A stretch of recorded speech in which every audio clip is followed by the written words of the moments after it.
You. I'm Dr. Tabishur Rahman and I welcome all of you to the second day of the course Orofacial Pain Mechanism, Diagnosis and Management, which is being collaboratively organized by Ministry of Education's Program of Global Initiative of Academic Networks in collaboration with Aligarh Muslim University. Yesterday, we explored the pathophysiological aspects of orofacial pain, and our theme for today is intraoral and orofacial pain assessment. So let us straight away get to the point. The first lecture is focused on clinical examination of the orofacial region. For any prudent clinician, detailed history and a thorough clinical examination are indispensable tools. I think we all agree that to arrive at a definite diagnosis, it is very important to perform a meticulous examination of the patient.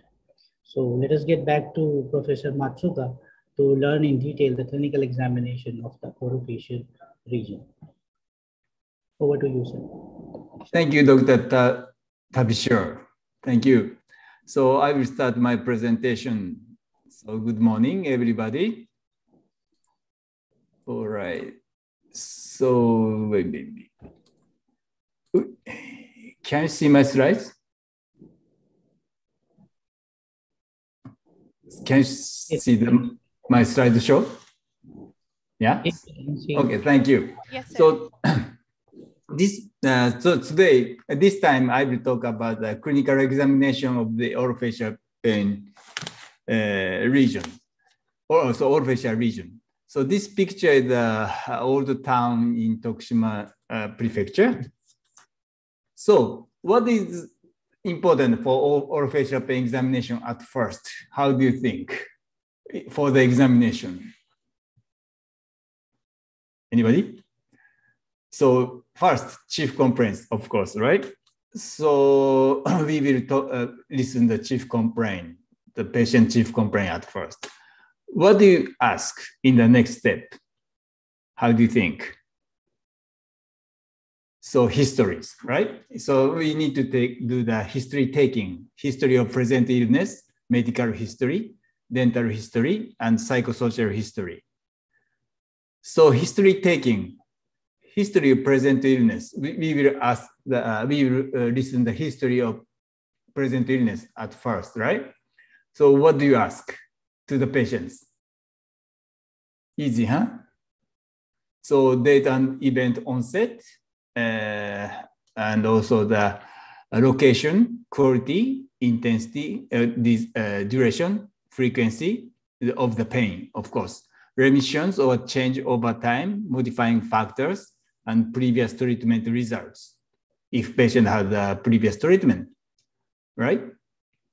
So we need to ask this history to the patient carefully. And regarding medical history, what do you ask? So current or pre-existing relevant physical disorders or disease, first we will ask. Also sleep disorders and sleep-related breathing disorders. If patient, we need to think about the patient may have the sleep disorders. Also the previous treatments, surgeries or hospitalizations. Also the trauma to the head and face. Of course, we need to ask, maybe patient has a traumatic neuralgia. And also the medications, what kind of medicine the patients are taking. So we can know the side effects also. Allergy to medications, also we need to ask. Alcohol and other substances of abuse, we need to ask. So dental history, regarding dental history, what do you ask? So current or pre-existing relevant physical disorders or diseases, we should ask. Also the previous treatments, including the patient attitude toward the treatment. And history of trauma to the head and neck, of course, also we need to ask in the dental history, around dental oral area. Also the parafunctional history, both awake and sleep, we need to ask. Maybe patient had sleeping, sleep bruxisms or daytime clenching. All right, so regarding psychosocial history, what do you ask? Yeah, psychosocial history. So we need to ask the social, behavioral, and psychological issue on occupational, recreational, and family status. And also we need to ask litigation, disability, or secondary gain issues. We need to ask these things also. All right, so I will show I'm showing the pain quality descriptors and secondary symptoms. So I will show the quality of the pain and also secondary symptoms. Regarding the musculoskeletal problem, what do you think regarding quality? I showed you yesterday, but so the quality of the musculoskeletal pain is a dull, aching, pressure, depressing, tight, stiff, occasionally sharp. Sometimes patients say muscle pain problem patients also report the sharp pain. Regarding the secondary symptoms, how do you think here? So secondary symptoms of the musculoskeletal problem is flushing, hyperalgesia, allodynia, can refer to be referred from distant sites, worse with function. So worse with function is important. So regarding musculoskeletal pain, if patient do not do anything, the patient do not have pain. They don't feel pain. So only they are moving or working or eating, they have pain. There's a musculoskeletal problem. All right. So move to the neurovascular. How about quality? How do you think? Yesterday also I talked regarding quality sometimes. Throbbing pain, stabbing, pounding, rhythmic. So doom, doom, doom, doom, like this. There's a neurovascular. How about secondary symptoms? So worsened by increasing intracranial pressure, Valsalva, bending over, physical activity. So this activity was the symptoms, was the pain symptoms because the increasing the intracranial pressure. Also sensitivity to light and or sound. Sensitivity to light. So I told you, I mentioned yesterday, photophobia and phonophobia also they have in the neurovascular pain patients. And nausea, vomiting, sometimes they have the these kind of secondary symptoms. All right. Okay, so neuropathic patient has a nerve injury problem, kind of nerve injury. So quality is a shooting, bright, stimulating, burning, itchy, electric shock like, or cutting. That's the pain quality. How about the secondary symptoms? Numbness, hyperalgesia, paresthesia, allodynia, or dysesthesia. That's the neuropathic pain patients, the secondary symptoms. Psychogenic, it's difficult, so descriptive. And also the complaint patterns often do not match anatomical sensory supply. So we cannot understand the patient symptoms sometimes. That is the psychogenic. And also there is a checklist of psychological and behavioral factors. So the psychological problem patient show the inconsistent, inappropriate, and or vague reports of pain. So it's so we cannot understand easily, and symptoms incompatible with the innervation and the function of anatomical structures, of course. Over dramatization of symptoms, patients say big story usually, and symptoms that vary with life events. Yes, significant pain of greater than 6 months duration, of course. Repeated failures with conventional therapies, inconsistent response to medications. Yeah, of course, because they have the psychological problems of same medication show the different response. a history of other stress-related disorders, and major life events, new job, marriage, a divorce, death of a family member or a friends. So usually patient reported. Evidence of alcohol and drug abuse, clinical significant anxiety, depression, or suicidal or homicidal ideation. Do you want, you know the homicidal ideation, right? You want, that people wants to kill the people.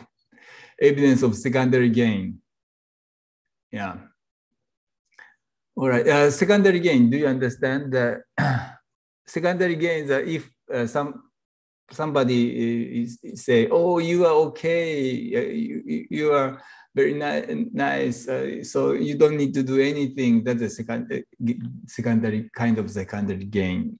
I think you understand the secondary gain. I hope. So again, interview for pain is important. Yesterday I told you. Do you remember? Do you remember the structure of interview for pain?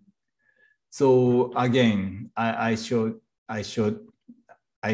the. So we need to ask the patient regarding the pain, location, reason, progress, quality and intensity, frequency, duration, daily fluctuation, and also the aggravating factor, alleviating factor, associated symptoms and behavior. We need to ask these questions, and we need to define what we need to know these pain symptoms. It's okay. And physical examination. Do you remember the physical examination? What's the physical examination? Vital signs, neurologic screening, general inspection, palpation, muscle, joints, lymph nodes, arteries, range of movement, ear, nose, and throat, and dental examination. We need to do everything for the pain patients. So vital signs, of course you remember, right? Blood pressure, pulse rate, respiration rate, temperature, and height and weight. That's vital sign. Variable information for medically compromised patients and patients taking medications. Yeah, so we need to check the vital signs every time. All right, neurological screening cranial nerves. Why do we need? A neurological examination is the assessment of sensory neuron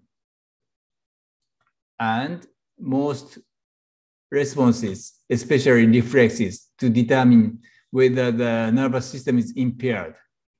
So we can check the nervous system is okay with the neurological examination. If a problem is found either in an investigative or screening process, then further tests can be carried out to focus on a particular aspect of the nervous system. A neurological examination is focused on finding out whether there are lesions in the cranial nervous system or there is another diffuse process that is troubling the patients. So that's why we need to do the neurological cranial nerve screening. Do you remember? Have you learned in the school? Yes? Shasta, Dr. Professor Shasta. I think you should revise because most of them are students still learning. So it's okay. But did you learn in your school? Yes, I think so. Did you learn? Student, I'm asking them, did you learn how to do neurological examination? Yes, in first year, we have physiology class, and there we learn how we interpret different tests. But I haven't forgotten. Okay, it's good. So, but again, thank you, Dr. Professor Shasta. So again, we need to do this kind of neurological screening for the pain patient because patient may have the brain tumor or something. or somewhere facial tumor or something. We need to do that. So that is a neurological examinations. Do you remember the nerve name? So of course you remember how many nerves you have, cranial nerves. We have 12 pairs. Number 1 is olfactory, number 2 is optic, number 3 is oculomotor, 4 trochlear, 5 trigeminal, trigeminal is famous, 6 abducens, 7 facial, 8 vestibulocochlear, 9 glossopharyngeal, 10 vagus, 11 accessory, 12 hypoglossal. That's the nerves. And how can you test? The test is here. Olfactory, ask patient to identify smell, easy. Optic, assess vision each eye. So you can say how many fingers. I will show later. And number 3, check pupil constriction, eye movement. Number 4, trochlear, assess patient's ability to look downward and inward. Number 5, trigeminal. Trigeminal has the motor and the sensory. Do you remember that they have 2 systems? Motor, assess patient's ability to clench jaw. So ask patient clench. Sensory, assess facial response to touch. Number 6, assess lateral deviation of eye. Number 7, facial nerve. Motor, also facial nerve is a motor and sensory. Motor, assess patient ability to smile from and elevate eyebrows. Assess symmetry. Sensory, check taste on anterior 2/3 of the tongue. Number 8 is ring, vigor, and nystagmus. So as hearing, we can check. Glossopharyngeal, ask patient to swallow, check the gag reflex, and also the sensory, check the taste posterior of 1/3 of tongue. Number 10, vagus, check symmetry of soft palate and uvula. And accessory, ask patient to shrug shoulder against resistance. Number 12, ask patient to stick out tongue like this. All right, and I show the nerve examination, just one picture. So of course you can search in the Google or something, cranial nerve examination, you can see any pictures like this. So this is a CN2, cranial nerve 2. Check the moving. Also 3, 4, 6. Also check the eye movement. 5, sensory. You can touch with the finger or cotton wool or a pin or something. Number 7. So that's the movement. The picture shows the movement. 8, that is a ring, the sound fork. Do you call sound fork? Or, so we can check the sound. Also number 9 and 10, the access soft palate and uvula. Number 11, ask the patient shoulder up against the resident with hands. Number 12, tongue out, protrude tongue. So we can check deviation of the tongue. That's a neurological screening examination for cranial nerves. And general inspection. Also, we need to do the general inspection. Masses and asymmetry of the face, jaws, neck, and thyroid. And also the presence of scars, unusual or abnormal posture, and involuntary movement, and respiration and breathing patterns. Also the overall gait. Also, we need to check these kind of the general inspection. If the patient has again, brain tumor or some problems, mainly brain tumors, brain infarction, the patient has showed some problems here. Also the palpation. So I will show the muscle palpation at first.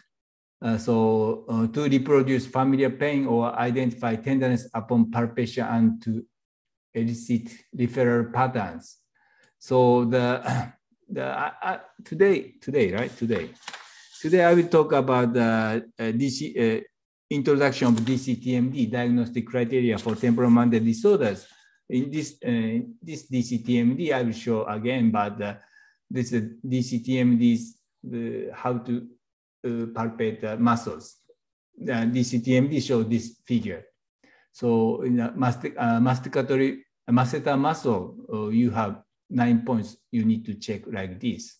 And temporalis also you need to check these point for the palpation. And also the DCTMD shows the familiar pain. The familiar pain is a palpation induced similar to experience pain. So so you will palpate the muscle and for several seconds. I will show later how many seconds.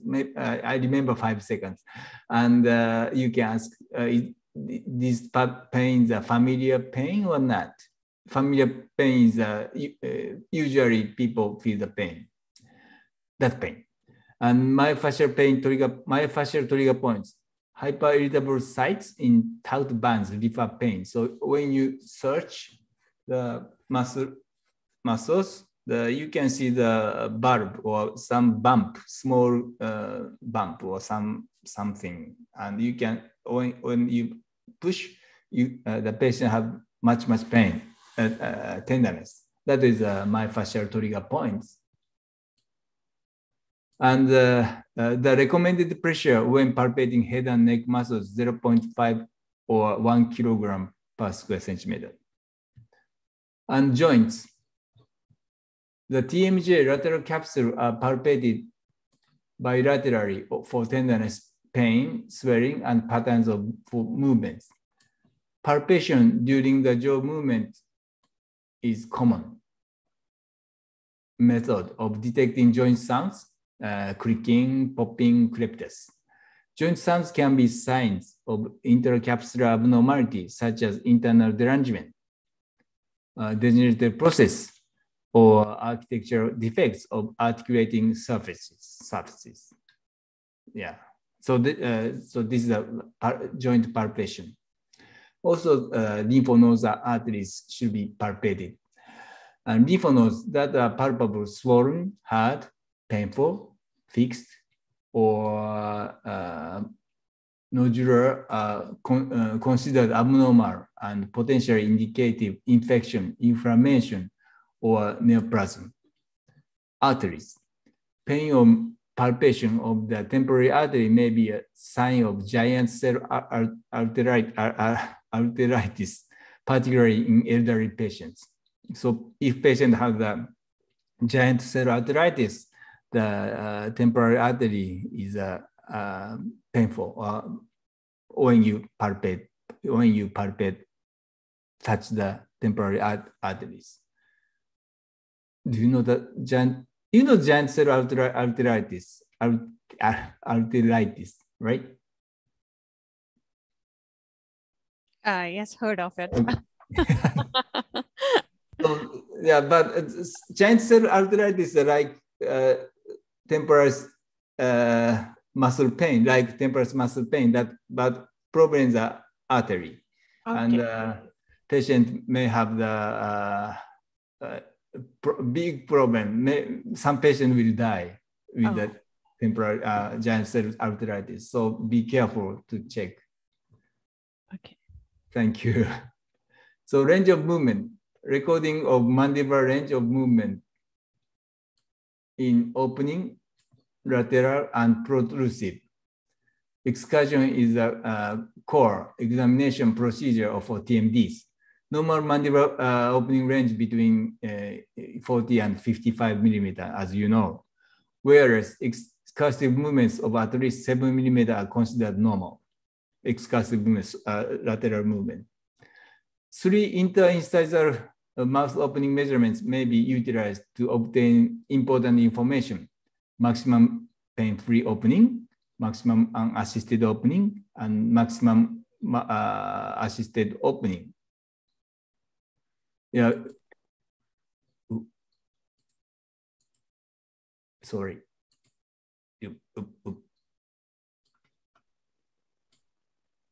Do you know that? Yeah. So if patient has muscle pain, the maximum assisted opening is more than 40 millimeter. But if patient has a closed lock, disc displacement without reduction, patient cannot open 40 millimeter with the maximum assisted opening. So that's why we need to check 3 opening patterns. Okay, so ear, nose, and throat. Patients who present for assessment of orofacial pain may be suffering from diseases or disorders of the ear and throat. Ear pain is maybe due to the temperamental disorders, and maxillary toothache is sometimes due to maxillary sinus disease. So we need to check these kind of symptoms. Examination of the external ear, the external auditory and tympanic membrane, we can check with the otoscope. Have you ever used the otoscope? Like this mirror scope, right? Yeah, when I was in UCLA, I used otoscope every day, but here in Tokushima, Japan, I don't use much, so I should use. So major salivary glands may be palpated. Oropharynx is visualized by retraction with tongue depressor or dental mirror. Yeah, so like this. Dental examination. It's usually you do every day. Dental or oral mucosal pathosis is suspected as the source of orofacial pain, of course. Carefully to odontogenic pain. So dental caries, cracked teeth by pulp vitality test, tooth percussion, mobility testing, periodontal probing, periapical radiography, and diagnostic anesthesia, we can check with the dental caries or cracked teeth. The tongue, floor of the mouth, palate, hard and soft palate, gingival tissue, and buccal mucosa should be carefully inspected and palpated. The dental occlusion may be the result of TMD process rather than its cause. So the 2018, the American Academy of Orofacial Pain guidelines said the dental occlusion may be the process rather than its cause. Result, not cause, they said. So diagnostic tests. Gold standard for diagnosis of orofacial pain through history, examination, axis 1, and axis 2, the psychosocial assessment. The Dr. Shyster presented yesterday. Adjunctive diagnostic tests are not necessary in every case. However, there are tests and procedures that may contribute significantly to the diagnostic process. So that is diagnostic test. And also you need to think about the reliability and the validity of the test. Do you realize that? So this one, if you do the test, when you do the test and data is like this, or the test machines like this, so these machines are both this examination is reliable and valid, right? Because you can check in the center always. And here, also the test is also same place. The data is similar place, but it's not center. This is reliable. This test is reliable, but not valid. And here, these tests are not gathered center, and also the many places. So this test needs a reliable, not valid, we can say. So difficult to find a good, reliable, and good valid test in the world. So diagnostic tests, we can say the electrodiagnostic testing and diagnostic imaging of the TMJ, neurosensory testing, diagnostic anesthesia, diagnostic casts, laboratory testing, pre-treatment testing, and patient monitoring. So the electrodiagnostic testing include jaw tracking devices, maybe you like, electromyography, thermography, sonography, and vibration analysis, electric pulse test. And pre-treatment testing and patient monitoring include renal function, hepatic function, and scheduled drug agreement. All right, then move to the jaw tracking device. As I think somebody used this device.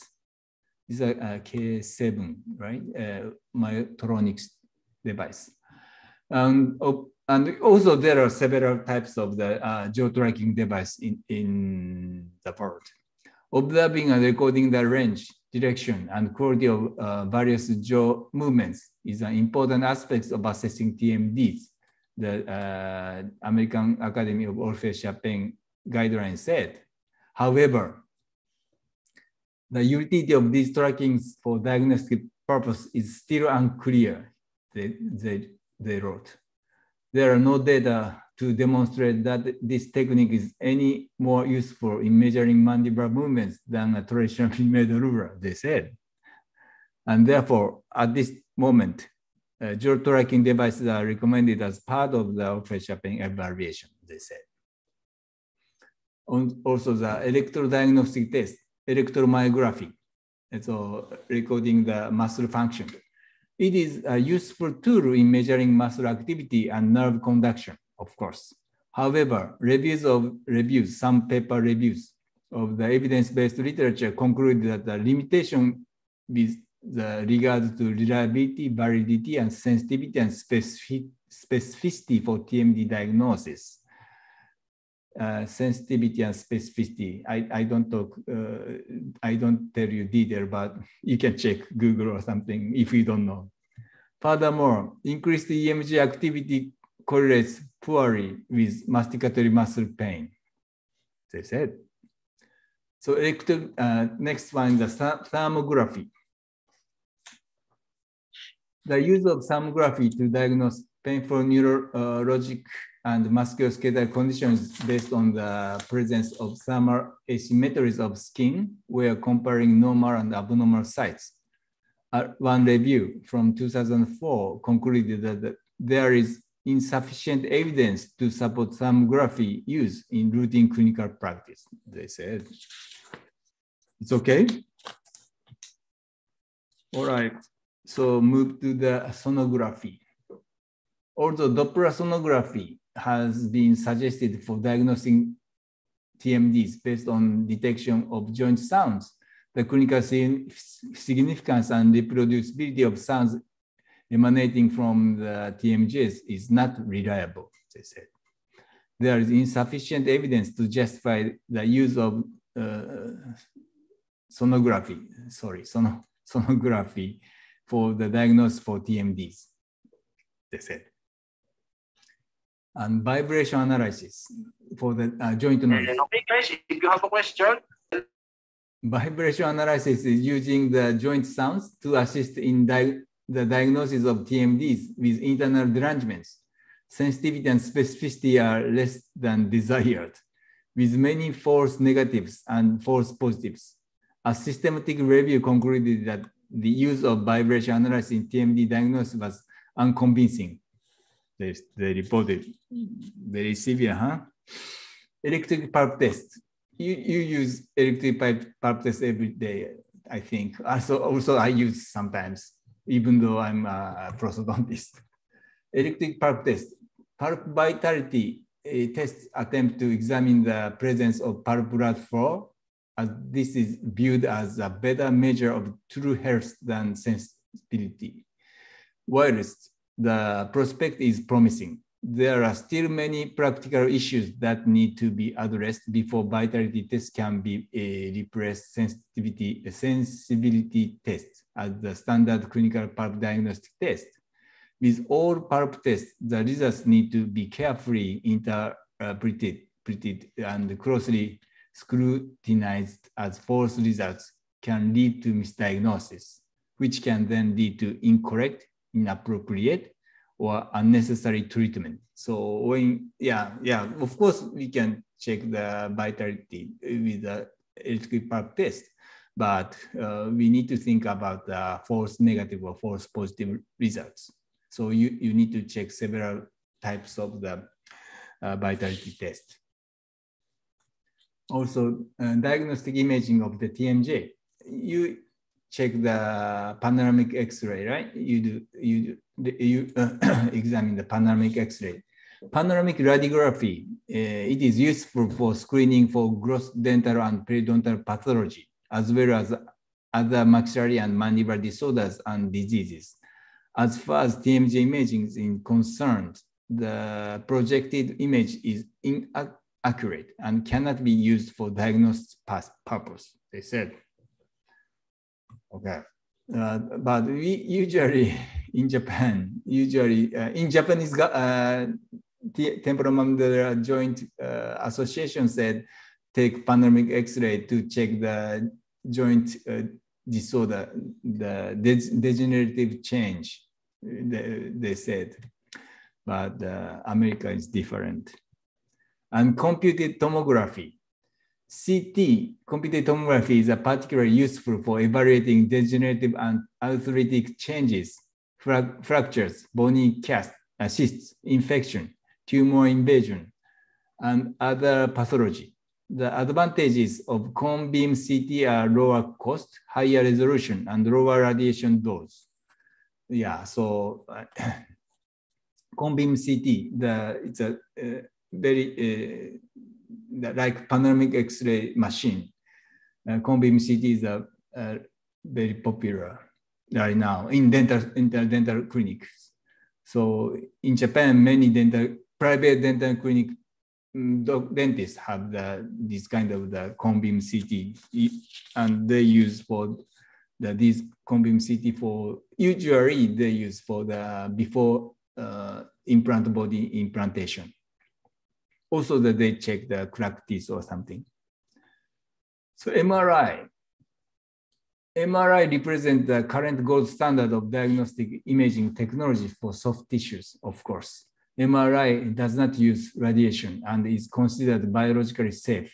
MRI enables a determination of the position and the morphology of the TMJ articular discs, as well as condyle bone morphology. MRI can also be used to rule out intracranial causes of pain in patients with trigeminal neuropathic pain or headache. So here, you can see with the MRI, this black one is the disc. So anterior disc displacement we can diagnose with the MRI. Also is a MRI. It's not MRI, CT, MRI, right? I'm not sure. I don't remember, but I think MRI. So check the brain tumor also. Arthrography of the TMJ involves injection of radio-opaque dye into the TMJ that outlines the articular disc under video fluoroscopy.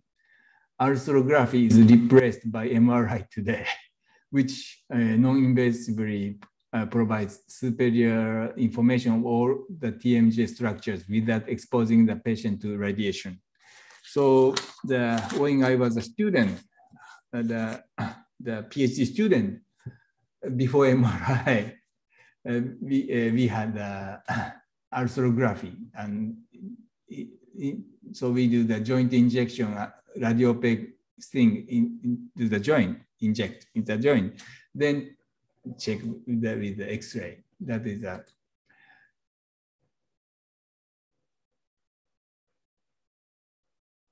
Okay.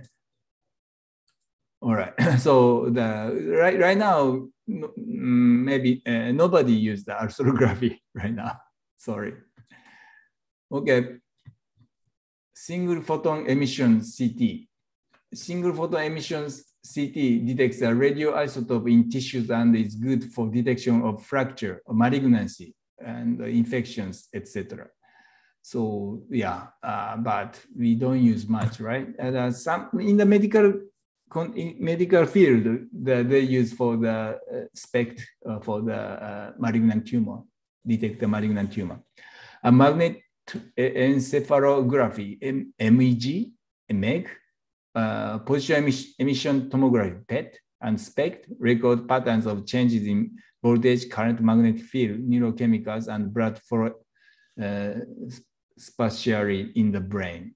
Yeah, but usually we don't use for the pain examination.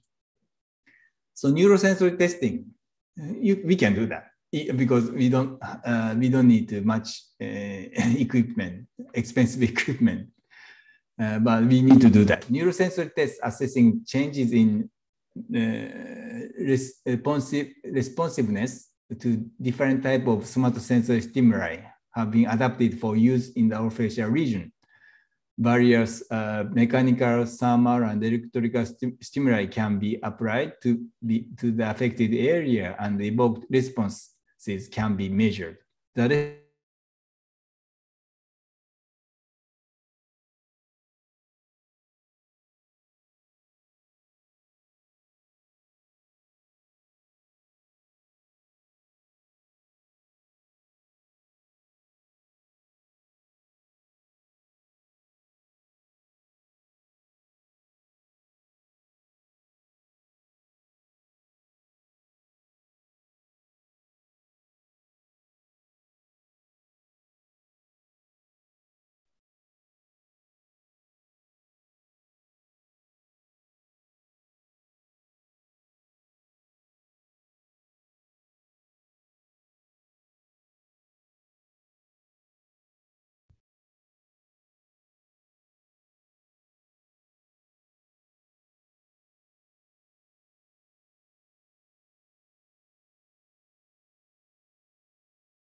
Professor Matsuka? Yes, ma'am. Okay, we just got disconnected. I don't know, we couldn't hear you. Can you hear? Yes, but yes, you are mute. Can you? I cannot see your slides, but I can hear you, of course. Okay, I will do again. Okay, sure. Can you see the slides? Yeah, your PowerPoint is open now. Okay, it's okay? Yes, okay. Thank you. So did you hear this neurosensory testing? Yes, this was the one when you started. Okay. All right. So next one, the diagnostic anesthesia. So neural blockade both somatic and sympathetic nerve blocks, and myoneural is a trigger point injection may be used as a diagnostic tools. Somatic neural blockade is not only used to determine whether or not pain is emanating from particular nerve, but it may also be used to determine whether the source of pain is proximal to or distal to particular site along the nerve. So, we can do several types of the diagnostic anesthesia. So dental block is a odontogenic pain or neuropathic pain. So if you inject the painful tooth around the painful tooth, if pain is still there, it's not odontogenic pain, right? And trigger point injection, the myofascial pain and headache. So if you have, if patient has a myofascial pain, we can do the trigger point injection. Oh, sorry, point option here. Trigger point injection. Trigger zone infiltration. We can say trigeminal neuralgia. Maybe there is a trigger zone. And also the auriculotemporal nerve block, intercapsular TMJ pain, we can diagnose. Intercapsular block, also same. Sphenopalatine block, we can check the neuropathic facial pain.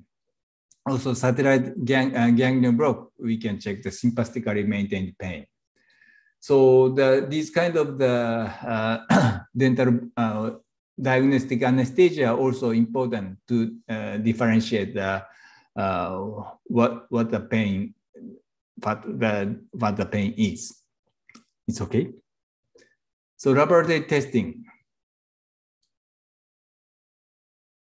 Blood chemical analysis can rule out hematologic, rheumatologic, metabolic, or other abnormalities suggestive systemic disease, the clinician should know the appropriate serologic studies and to be able to correct and interpret the data to differentiate diagnosis.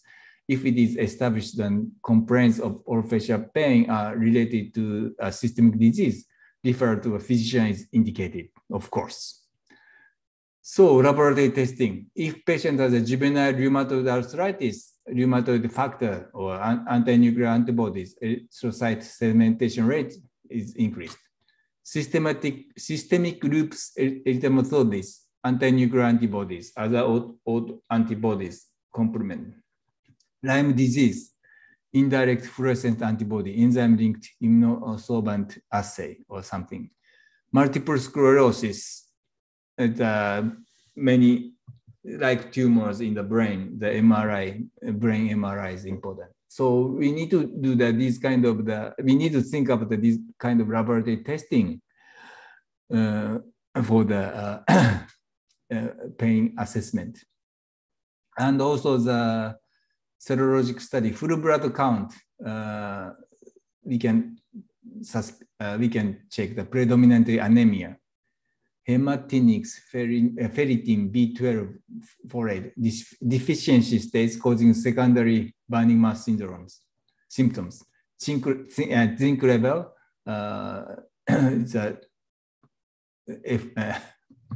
ion absorption abnormalities, or like this. And also the hypothyroidism, cause of headache, and HbA1c, diabetes-related neuropathy, of course. Extractable nuclear antigens, mixed connective tissue disorders of lupus, anti-nuclear antibodies, various autoimmune and connective tissue disorders, erythrocyte sedimentation, inflammatory conditions, we can check. All right. Also, this was the last thing, the psychological examination. How can we do that? We can, of course, we can refer to the psychiatrist, the psychologist, but we can check with a questionnaire. So patient health questionnaire 15, the physical symptoms, with this examination examination, the questionnaire, we can check the psychosocial psychosocial things. So psychosocial patient health questionnaire 15, stomach pain, back pain, pain in your arms, or blah, blah, blah, nausea, gas, or something, trouble sleeping, like this, 15 questions. Now, I think when you want to use these questions, you need to buy from somewhere. I think, but I don't think you can use copy of these questions, I think, but you need to check in India. And patient has questionnaire 4. So only 4 questions that okay, they said. Over the last 2 weeks, how often have you been bothered by the following problems? Please press check mark in the box to indicate your answer. Number 1, feeling nervous, anxious, or on edge. Not at all, several days, more than half the days, nearly every day. Not being able to stop or control worrying, little interest or pressure in doing things, feeling down, depressed, or hopeless. So we can check. If you checked off any problems, how difficult have these problems made it for you to do your work, take care of things at home, or get along with other people? Not difficult at all. From not difficult at all to the extremely difficult. That's a questionnaire. Also, the other questionnaire is a graded chronic pain scale. So, how many? 8 questions. How many days in the last 6 months have you had facial pain? And in the last 30 days, how would you rate your worst facial pain? Use the same scale where 0 is no pain and 10 is the pain as bad as could be. So there are several questions. And here, number 8, in the last 30 days, how much has facial pain interfered with your ability to work, including housework? Use the same scale where 0 is no interference and 10 is unable to carry on any activities. So so you can give the patients. And also the famous one, the symptom checklist 19R. So there are 90 questions. Below is a list of problems and complaints that people sometimes have. Please read each one carefully and enter the number that best describes how much you are bothered by the problem during the past week. Please enter only one, headache. For the past week, how much were you bothered by headache? Not at all, a little bit, moderately, quite a bit, extremely. So there are 90 questions. I will not show the 90 questions, but you can download from the internet. But when you use, I think you need to ask the company to solve these kind of the questions, I think. But check the rule in India. All right, so that is examinations. Thank you.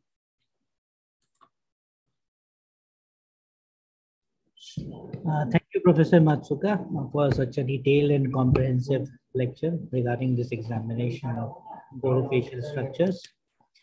Now, I think we are open for questions from the participants. If somebody has any question, they can put them up right now.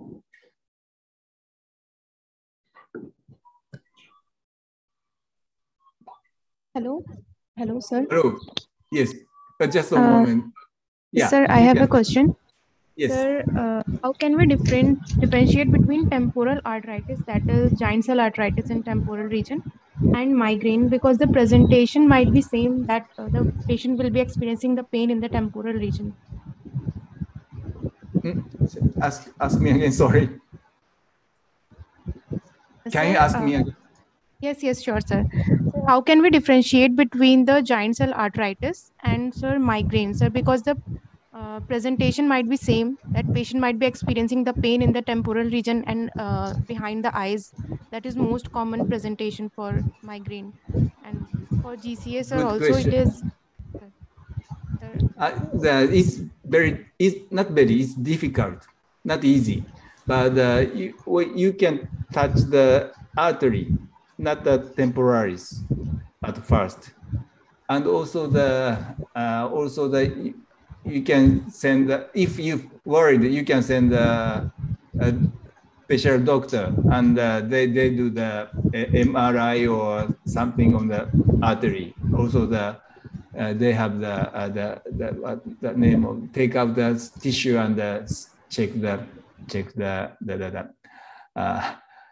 inflammation. So arteritis.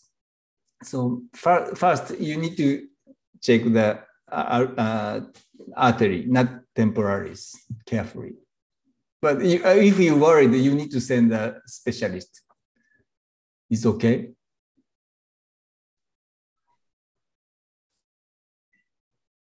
Maybe okay. Sir, I want to ask something. Okay. Okay. So, do you use jaw tracking device to diagnose TMD patients regularly? No, I don't use regularly. Do you use? We do not have, actually. So it's Okay. a fancy for us. Okay, so there is one question in the chat box. Dr. Tabish, can you read? Yes, ma'am. Just give me a second. This question is from Dr. Sidra Aslam, and she's asking that can we use FAST as a bedside diagnostic aid for patients suspected of TMJ related pain? FAST as a bedside diagnostic aid. What's the FAST as a bedside diagnostic aid? Dr. Sidra, can you just tell what is FAST? Even I don't know, it's an abbreviation or some test, name of some test. I think she's probably trying to say whether we can use ultrasound as a bedside diagnostic aid. For bedside, focused assessment with sonography in trauma. Okay. So it's like ultrasound, use of ultrasonography for assessing TMD, right? This is the question. In the bedside. It's emergency using technology. Ooh. Okay. Sorry. Yeah, we can use, but we don't know the reliability and the validity. So if you think it's useful, you can use. But you need to check the review paper, previous review paper, and research the paper carefully before you will buy these kind of systems. It's okay.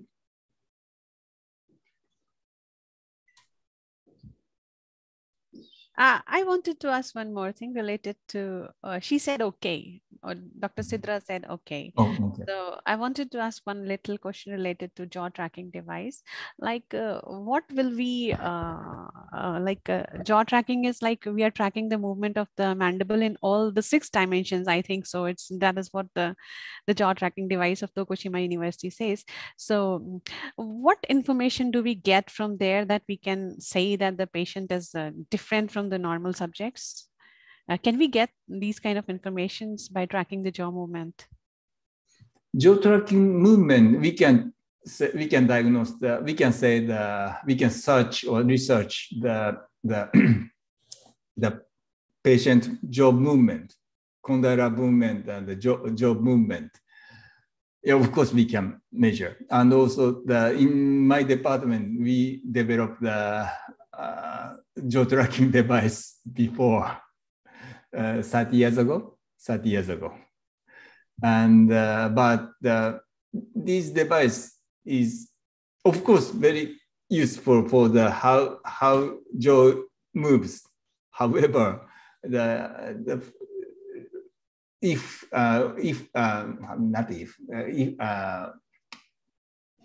when you want to use in the diagnosis for pain, it's difficult to use for the diagnosis.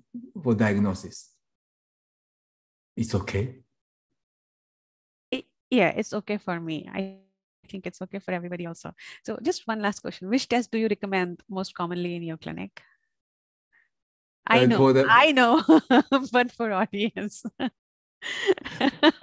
Useful question, the interview, structural interview for pain, for the pain diagnosis. I think that's the best policy rather than relying on the lot of elaborate instruments, because we do not have access in most of the centers. We do not have access to all the facilities. And sometimes if you send your patient for MRI, here we get appointment after 2 months and 3 months. So it's best to have a good interview. I think so. So if you cannot send the MRI for short time, you need to know the cranial nerve exam also.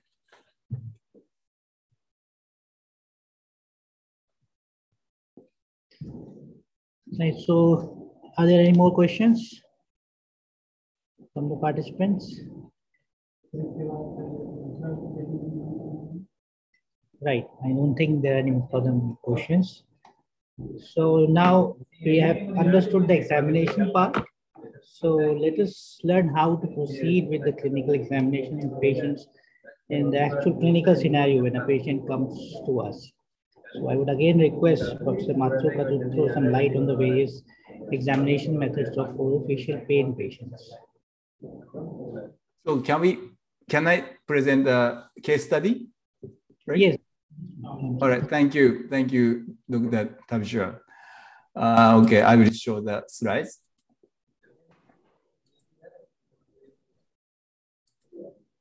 Can you see my slides? Oh, not yet. Oh, again. Oh.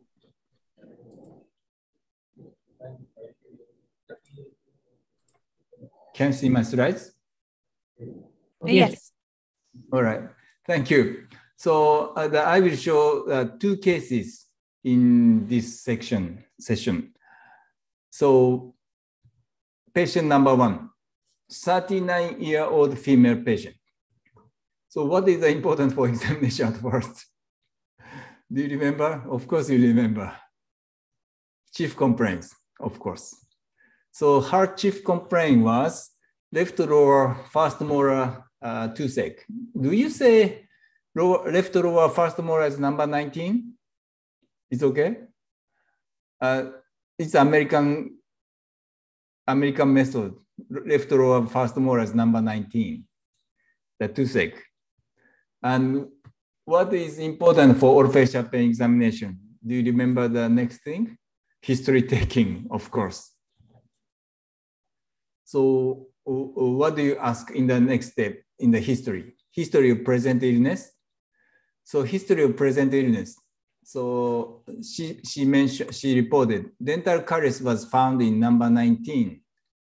Inlay restoration, metal inlay restoration has been done in number 18, lower left second molar. As number 18 showed percussion pain, the inlay was removed and the patient was relieved of the symptoms, she said. In the next month, the patient had complained of spontaneous pain, in number 19. Number 19 is the first molar, right? And pulpectomy was done. However, the symptoms was remained. The treatment for hypersensitivity on left lower area was done. So that one dentist thought she had a hypersensitivity of the tooth. And the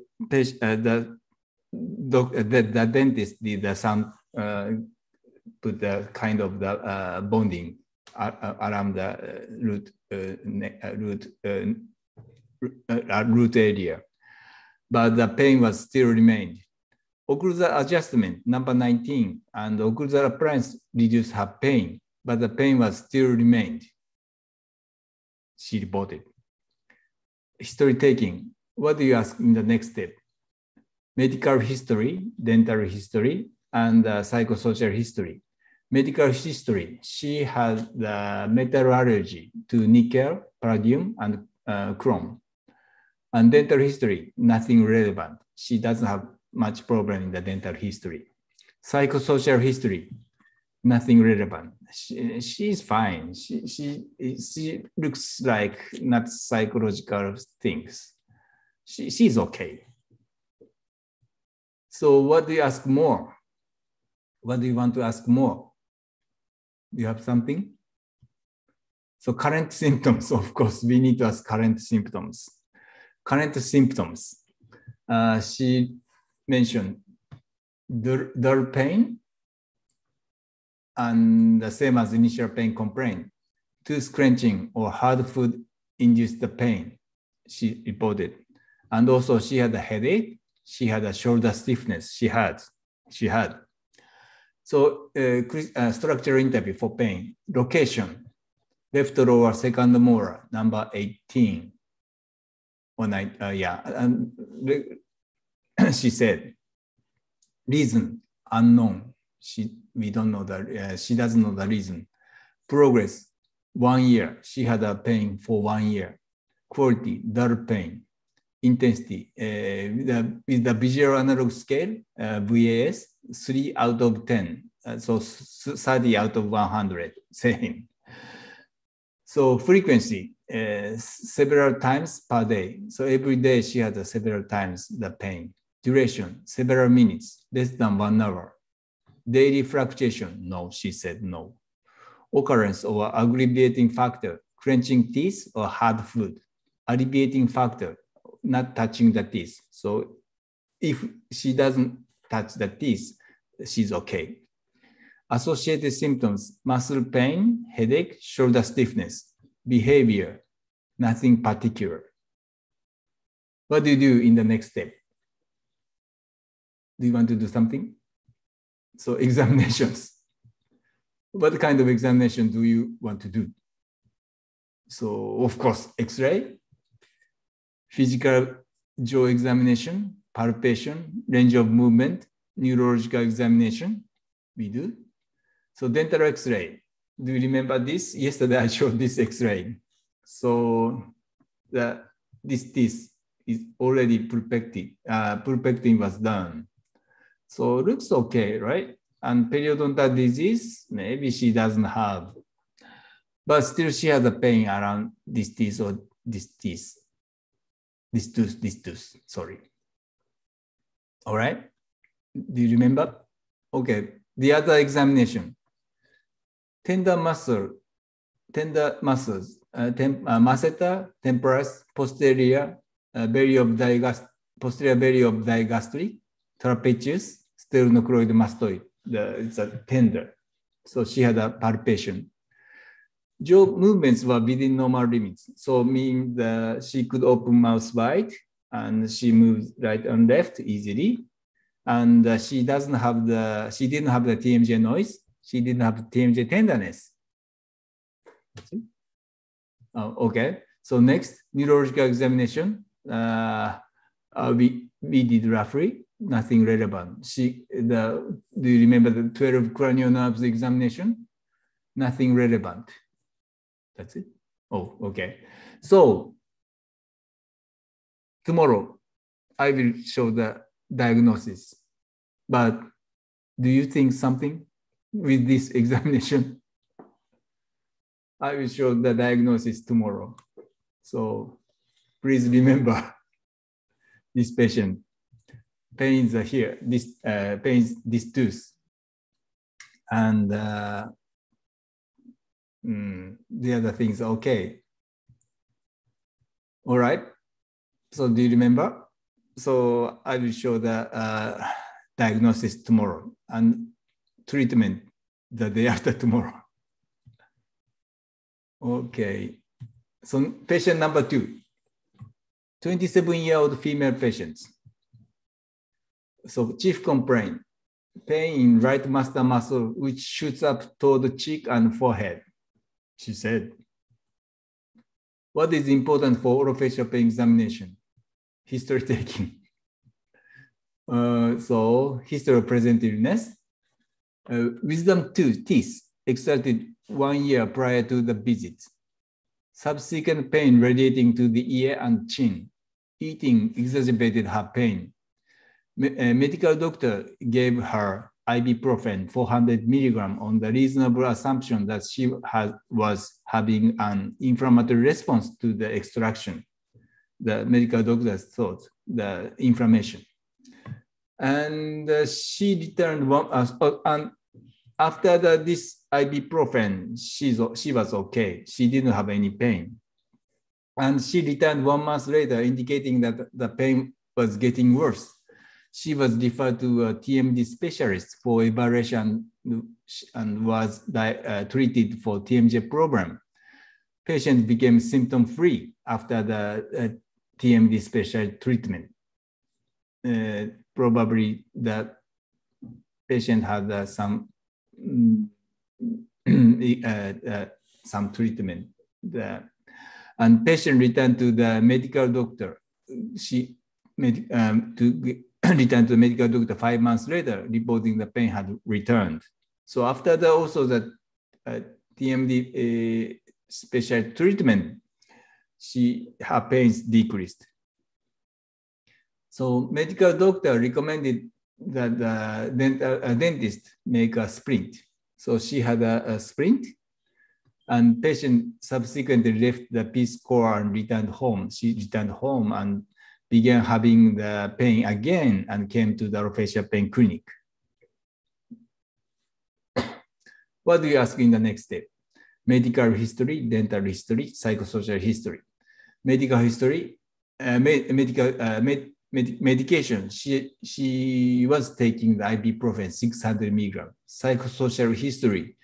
She reports being easily stressed out with minor things. She's jogging every morning to prepare for marathon. So she's running marathon. Habits. She drinks coffee 1 cup a day, no alcohol, no smoking. What do you ask more? Current symptoms. Pain in right cheek area, same as initial pain complaint. Pain is continuous with occasional electrical shocks, but varies in intensity without pattern, she reported. And current symptoms continued. Pain exacerbated by brushing her teeth, washing her face, pushing on teeth, talking, licking lips, and touching the right face or right palate. The other pain was described as soreness near right TMJ and along the angle of the mandible. Pain occasionally awakes her. So sometimes she wakes up with her pain. So I will show the interview for pain. So she has a two pain, right? Continuous pain and electric shock pain. So regarding the continuous pain, the location is the right cheek area. Reason we don't know. She doesn't know. So progress 1 year. Quality soreness. Intensity visual analog scale the 2 out of 10. Frequency continuous. Duration continuous. Daily fluctuation no. Aggravating factor no. Alleviating factor no. Associated symptoms no. Behavior nothing particular, she said. So regarding the electric shock pain, location, right cheek area. So same, right cheek area. So right cheek area has two pains, electric shock pain and dull pain. The electric shock pain, reason unknown, progress 1 year, same. Quality, occasional electric shocks, but varies in intensity without pattern. Intensity is 8 out of 10, very severe pain. Frequency, several times a day. And duration, several seconds, just for several seconds. Daily fluctuation, no. Aggravating factor, brushing her teeth, washing her face, pushing on teeth, and talking, licking lips, and touching the right face or right palate. These aggravate the pain. Alleviating factor, she said no. Associated symptoms, she said no. Behavior, cannot do anything, she said. So if she has a electric shock sharp pain, she cannot do anything. All right. So examinations. What kind of examination do you do? Physical examination, palpation, range of movement, neurological examination, TMJ X-ray. We need, right? So the other examination, jaw movement were within normal limits. So she can open mouth wide and move right and left easily. No TMJ noise, no TMJ tenderness, no head and neck muscle tenderness. Muscle is also okay. And neurological examination, do you remember cranial nerves 1 to 12? I did. So nothing relevant. So means she doesn't have any problems in the neurological examination. TMJ X-ray, we did nothing relevant. Okay, so I will, please remember this case and also how do you think how do you think the diagnosis? I will show tomorrow the diagnosis tomorrow. All right. So that's it, the case study. Okay, thank you, Professor Matsuda, for sharing these cases with us. We'll definitely go through these cases and we'll try to arrive at a diagnosis and see whether it matches with yours or not. Thank you, sir. And this brings us to the end of the second lecture. Now we have a third lecture of today on orofacial pain as a referred pain. Can I ask one thing, Dr. Tavish? Pardon, sir? Can I ask one thing to Professor Matsuda? Yes, sir, please go ahead. Good afternoon, Professor. Good afternoon. The second case, I wanted to know that that patient was having both pain because one pain was having an intensity of 2 out of 10 The other was electric shock, like having intensity of 8/10. Was she complained of two different pains, or it was both on the same side, but she was able to describe it differently? Yeah, she did. So basically, she had a continuous pain, the right cheek area, and sometimes she had the electric shock pain. Okay, but okay. Thank you. But how do you think? I will think. You will tell us tomorrow. Yeah, I will tell you tomorrow. But do you have some idea? The other pain is leading us towards trigeminal neuralgia. The first pain, I'm confused. Is it the persistent pain of trigeminal neuralgia which is going there? That continuous pain. Now, current classification suggests that it is possible. But I don't know. You will tell us tomorrow what exact how she behaved after your treatment. All right. I will tell you tomorrow. Thank you. Thank you. Okay, thank you, sir. So the third lecture is about orofacial pain as a referred pain, orofacial pattern of pain referral, and pain from distant areas referred to the orofacial region. As most of the participants are from the dental fraternity, so for us, it is very common occurrence that we are referred a patient by an ENT colleague for a complaint related to pain in the ear, which actually originated from a carious tooth. So this is what a referred pain is. And pain is not referred to the orofacial region only from the local surrounding areas, but sometimes from distant areas also. For example, one of the first symptoms of a heart attack can be a pain in the teeth or jaws. So I would like to request Dr. Aftab Ahmed to give us a detailed insight on orofacial pain as a referred pain. Dr. Aftab Ahmed did his MBBS and MS from Jawaharlal Nehru Medical College and Hospital. His specialization is the Department of Otorhinolaryngology. And later on, he worked as a senior resident over there. And right now, he's working in the capacity as an assistant professor in the same department. So, Dr. Aftab.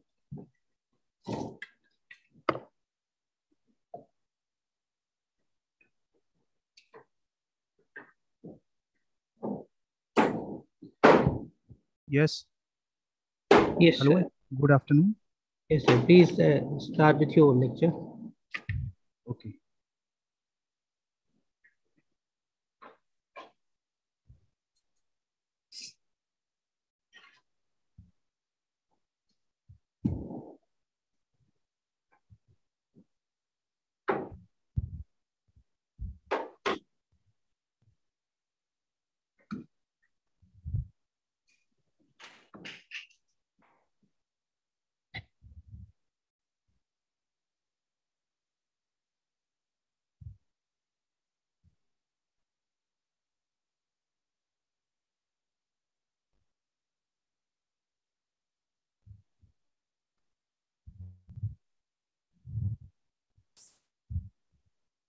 Okay.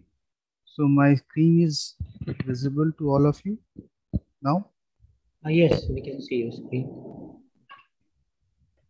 Am I audible to all of you? Yeah, you're clear.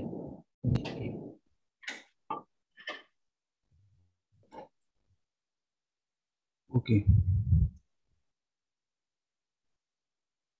So my name is Aftab Ahmed, as just Dr. Tabishur Rahman has introduced me. I will be talking about the orofacial pain as a referred pain and the pain other than that of oral origin as an orofacial pain.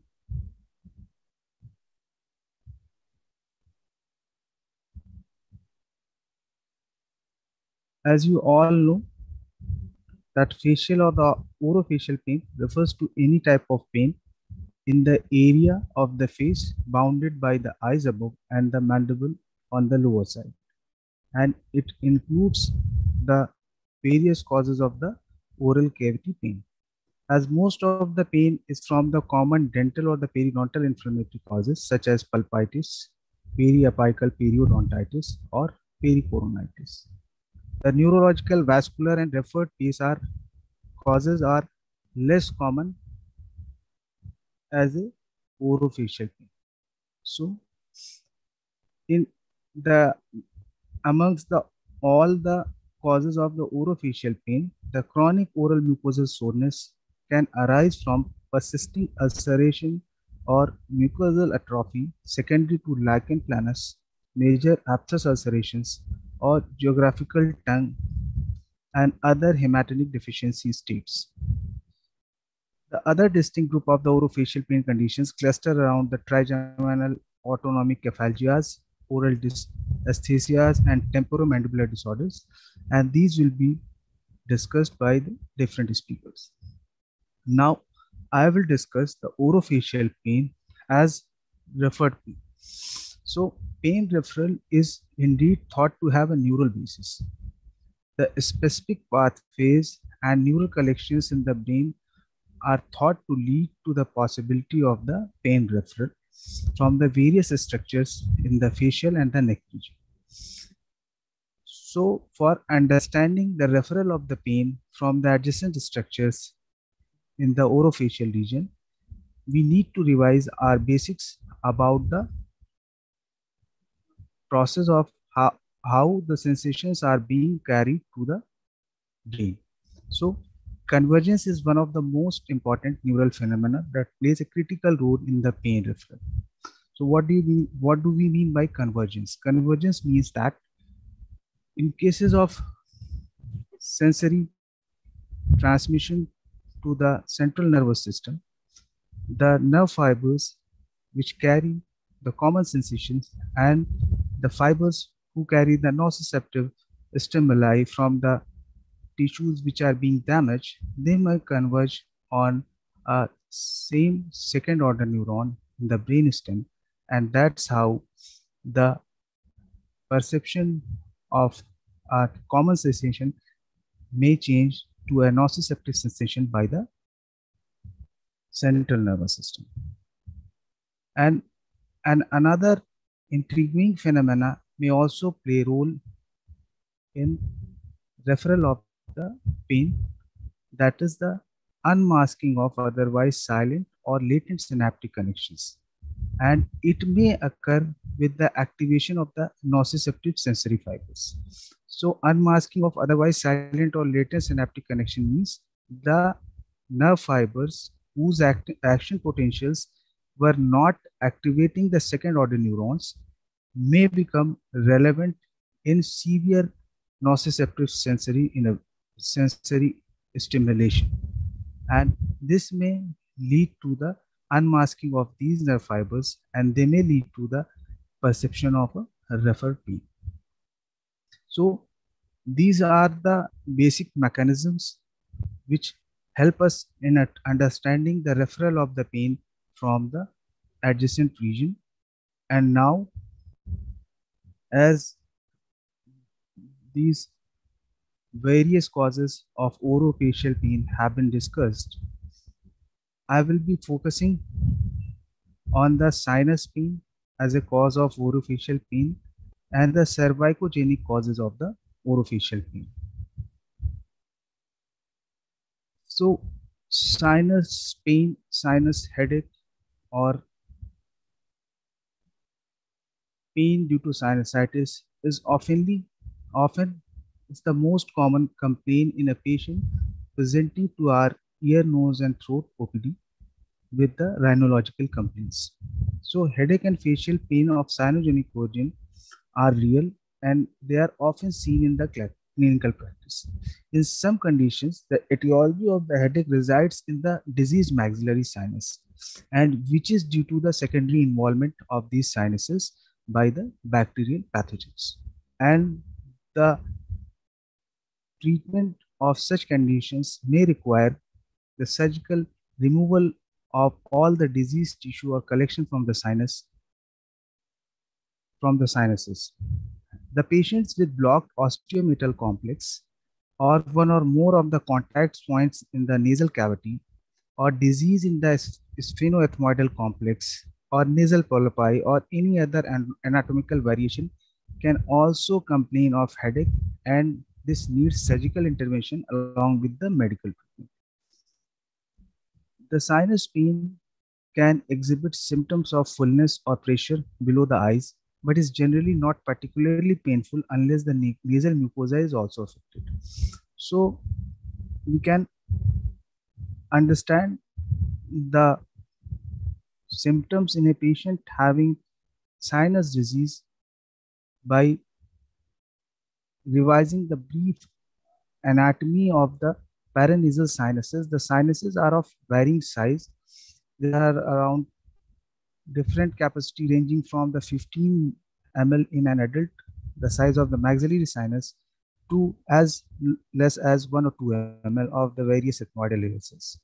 So if the paranasal sinuses become diseased, then what happens? This disease may cause the blockage of the paranasal sinuses, and then there occurs collection of the various transudates and exudates within the sinus cavity, which further lead to the production of the various symptoms.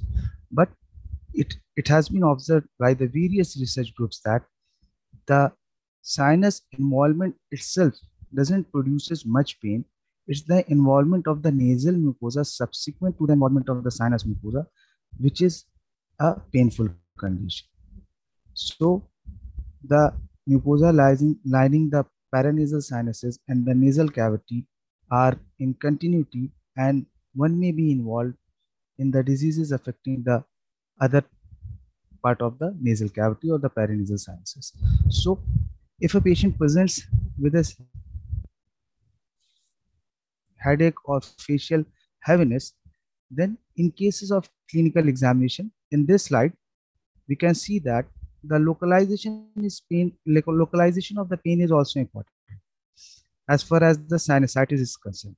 In the first image, you can see that the pain here in this slide is showing localization in the frontal region. So the patient who have some disease in the frontal sinus or frontal recess will have localization of the pain on the frontal bilateral frontal region side. In the second here on this, we can see that the disease is affecting, the pain is in the root of nose and between both the medial canthi. So here the sinuses affected will be the ethmoid group of sinuses. In this third diagram, we can see that both sides of the facial structures or the both side of cheeks are having pain. This is the case in patients having maxillary sinus involvement. Whereas in case of patients having deep-seated retroorbital pain, the sphenoidal sinuses involvement is the cause. So pain from the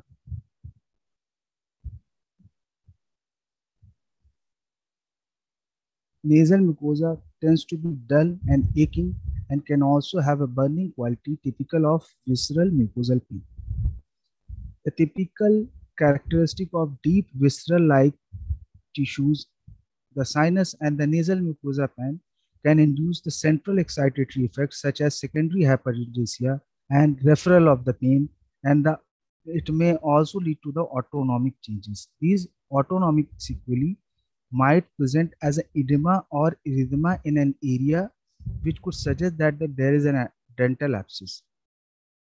However, when the etiology for the pulpal and the periradicular pathogenesis is excluded, the sinus or nasal mucosa disease should be suspected and the patient should be referred to the specialist for further investigations and further examination and investigations to confirm the cause of the pain.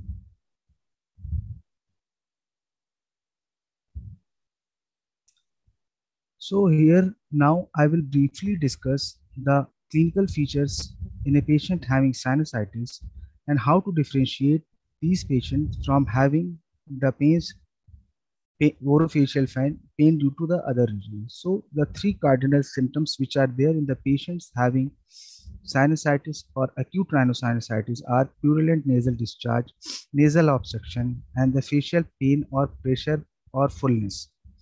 So other symptoms of the sinus disease including sensitivity to palpation of the structure overlying the paranasal sinuses. Means when we examine the patient, we check for the tenderness overlying the paranasal sinuses.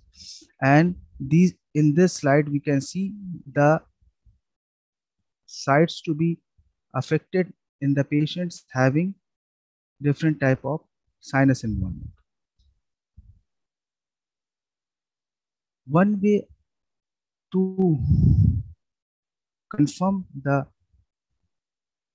orofacial cause of sinusitis as the orofacial cause of the pain is that the throbbing or the heaviness which is there in the patient may not always complain of the frank pain, but if he has heaviness, infraorbital heaviness, then this may increase when the head is placed lower than the heart.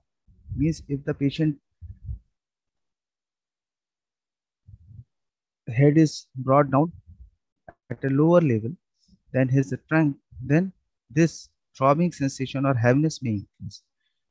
Dental local anesthetic blockade will also help in differentiating the sinus pain and the dental origin of a pain, as it will be abolished in patients having dental pathology, whereas the nasal or the sinus pain will improve if we instill the local anesthetic drops in the patient nostril. This is also one of the way to confirm the diagnosis of sinus pain. So physical examination as well as adjunctive test may be necessary to confirm the diagnosis of sinus pain. The tests may include nasal cytological examination and ultrasound studies, and in some cases we can also go for nasal endoscopy in addition to the imaging of the nose and the paranasal sinuses. So for most of the patients presenting to our outpatient department, what we do that we, after completion of the clinical examination of such cases, we perform a diagnostic nasal endoscopy and see the status of the nasal mucosa and the metastasis where the sinuses are being drained. And in such cases, who are found to be having disease in the nasal cavity or the paranasal sinuses, then depending upon the extent of the disease, we decide the type of the radiological investigation needed. In some cases, we can go for the computer tomography scan of the paranasal sinuses. The non-contrast enhanced imaging is required to see the normal anatomy of the nose and the paranasal sinuses and the diseases affecting these sinuses. The treatment of the sinus disease or the nasal mucosal pathology is dependent upon the etiology of the condition. If we found that there is some obstructive problem like a deviated nasal septum is causing pain in this patient, then the correction of that deviation is necessary. Whereas if there is a sinusitis in patient, then we need to know the infecting organism, and according to that we can give the patient medical therapy, or if it requires the surgical therapy, then it is decided accordingly. In this flow chart, you can see that how we evaluate a patient having features suggestive of sinusitis or sinus.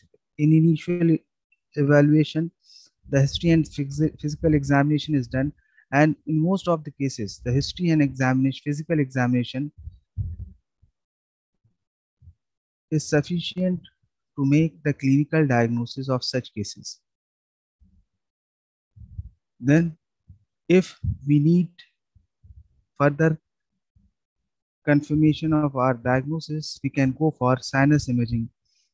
plain radiographs can also be done, or if we are going to plan some surgical intervention, then a non-contrast CT scan is very helpful. And then we should also evaluate the underlying risk factors for sinusitis, such as the patient who have any allergy or structural abnormalities in the nose or the paranasal sinuses. If the patient is found to have acute sinusitis, we can give him antibiotics and other adjunctive measures, such as we can advise the patient nasal decongestants, systemic decongestants, and the measures who promote the clearing of the nose and the paranasal sinuses. If the patient is not diagnosed as a case of acute sinusitis, and then the patient is considered for the additional evaluation. In such cases, the radiological evaluation is mandatory, and when we see the pathology involving the paranasal sinuses, we can extend the antibiotic treatment in such cases, and anti-inflammatory and decongestant sprays which are also given in acute sinusitis may be continued or may be added in such cases. The further evaluation of the underlying causes necessary in such patients, because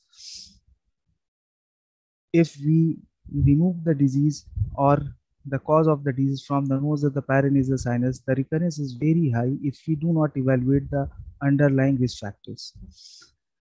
So in such cases, we consider consultation with an pulmonologist or a immunologist for evaluation of the other allergic conditions in the individual. And evaluation of the opportunistic infection or immunodeficiency stage or some facial structural abnormalities should also be evaluated. And after the confirmation of the diagnosis, the patient is considered for the medical or the surgical treatment. In cases of refractory or the chronic recurrent sinusitis, we consider consultation with the ENT surgeon and the correction of the sinus pathology with surgery. Or in such cases, the medical therapy can be adjusted according to the response in the patient.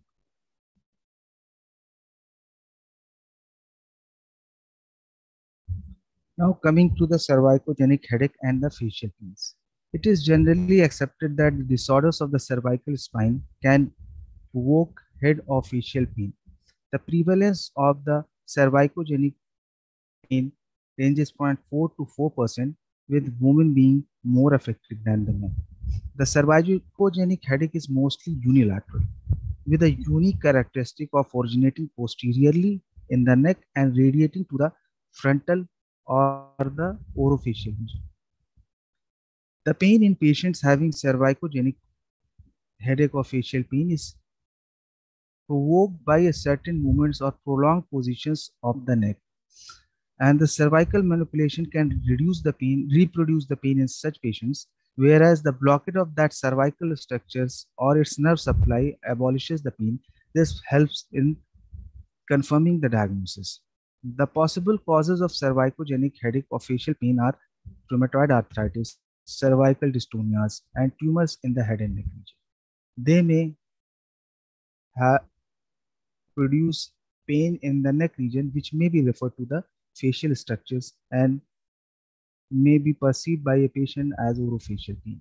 There has been some debate about whether cervical disc disease is considered a cause of cervicogenic head or facial pain or not, but most of the authors say that the cervical disc disease can also produce the referred cervicogenic pain. The diagnosis of cervicogenic headache on the one hand and the treatment on the other hand warrant a multidisciplinary approach. So here a manual therapist, a neurosurgeon, anesthesiologist, all are required for confirming the diagnosis and giving the proper therapy and training to the patient so as to avoid the precipitation of pain in such cases. Now I will discuss few rare syndromes. causing orofacial pains or neck pains. One is Eagle syndrome. Eagle syndrome is a rare disorder, and this due to the inflammation of the stylohyoid ligament. The pain can be situated in the head or neck region, but the pharyngeal and the facial pain is also possible. In the patients having Eagle syndrome,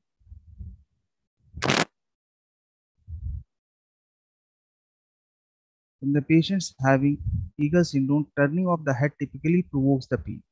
Furthermore, the clinical examination can confirm the diagnosis of pain by the oral palpation of the calcified stylohyoid ligament or elongated styloid process in the tonsillar fossa. The pain in patients having Eagle syndrome is improved by injection of local anesthetic agent into the tonsillar fossa region or by the surgical removal of the elongated styloid process. The imaging in such cases will show an elongation of the styloid process or calcification of the stylohyoid ligament.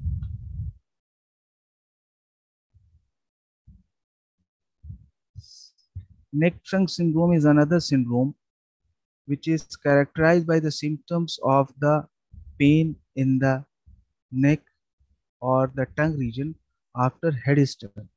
The turning of the neck provokes unilateral neck or occipital pain as well as the abnormal sensation or posture of the ipsilateral tongue. The most likely cause of this clinical entity is temporary subluxation of the lateral atlantoaxial joint with impaction of the C2 ventral ramus against the articular process of the vertebra. On rotation of the head. So this nerve irritation causes pain on that side of the neck, which also radiates to the ipsilateral tongue. So this concludes my discussion of the orofacial pain as a referred pain. Now, if any query is there, the participants can ask. Thank you, Dr. Aftab, for your lecture. Now I'd like to request the participants to ask a few questions if they have any. Hello, sir. Yes. Sir, in which type of sinusitis, acute or chronic, referred pain is experienced more in dental arch? Actually, the pain in patients having sinusitis is such that initially the patient will develop a sinus involvement. Then the patient may have heaviness in that particular area of the face corresponding to the sinuses being affected.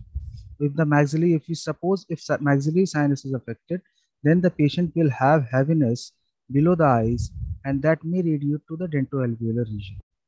And your question is that which pain is more referred, acute or chronic, which means in which sinusitis, sir? Sinusitis, the pain is more referred. Yes, if sir. patient develop acute sinusitis, then in such cases, the clinical features, all the clinical features, they develop over a short period of time. In that case, the patients typically have facial heaviness and facial pain. But the patients who have chronic involvement of the sinuses, they are the patients in whom the patient may not complain of facial pain, but localization to the dentoalveolar region. Severity of the pain is more in the acute sinusitis, but localization to the dentoalveolar region is more commonly seen in the patient having chronic rhinosinusitis. Okay, sir. Thank you. Dr.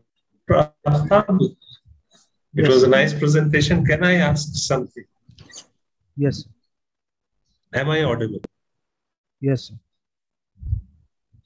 We operated as a team. You and us operated a lot of mucormycosis cases after this COVID wave. And a lot of patients came to you, would have come to you for a follow-up, and not many patients are coming to us also. I would like to know in those patients who have survived the COVID and mucor both, what kind of pain they are coming with in follow-up. Are they coming with pain, or because many sinus or any bone in the maxilla or even nasal wall, many times it's not there. Okay. Ethmoids are not there. So what kind of discomfort or pain they are coming to you with complaining of Yes, what kind of yes, sir. Sir, if we discuss the pain in patients having mucormycosis or any other fungal rhinosinusitis, the pain in the patients who presented to us with the mucormycosis or fungal rhinosinusitis, they did not complain of pain because of the necrosis of the concerned part of the nose or the paranasal sinuses. It was surprising to see that there was extensive involvement in the patients. I'm talking about the presentation in such cases.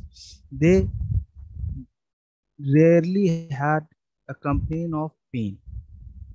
That was because of the necrosis of all the mucosa and underlying tissues involved in the mucormycosis patient. And whether they had been given a medical therapy or surgical therapy, whatever has been given, now in the follow-up, when these patients are coming after the complete debridement of means this sinus disease or the palate disease or so, now after the complete healing or epithelialization of all those sinuses or so, the patients are now surprisingly now complaining of the pain as if they are complaining, because if there is some soft tissue remaining in the sinuses or some disease is there, or there may be some secondary blockage of the sinuses due to some means Sanicky formation or so. So those patients are now coming with the pain, and we may need to open up those sinuses which have been blocked. And as far as you know that we operated many cases together, our experience was so that the patient who were extensively all the sinuses were opened and the approach was made to all the sinuses for the topical medications or so, only those patients had better prognosis or better outcome than the patient in whom the conservative surgeries were done. Many patients we had to repeat, in many patients we had to repeat the surgery in whom we previously performed the conservative surgeries such as only ethmoidectomy or sphenoidectomy, and that later on the disease progressed and involved the palate and dental arch also. So initially those patients did not have complaint of pain, but now after the removal of all the dead and necrotic tissues and with healing of those structures, some of the patient now complain of pain, and that is also very difficult to treat.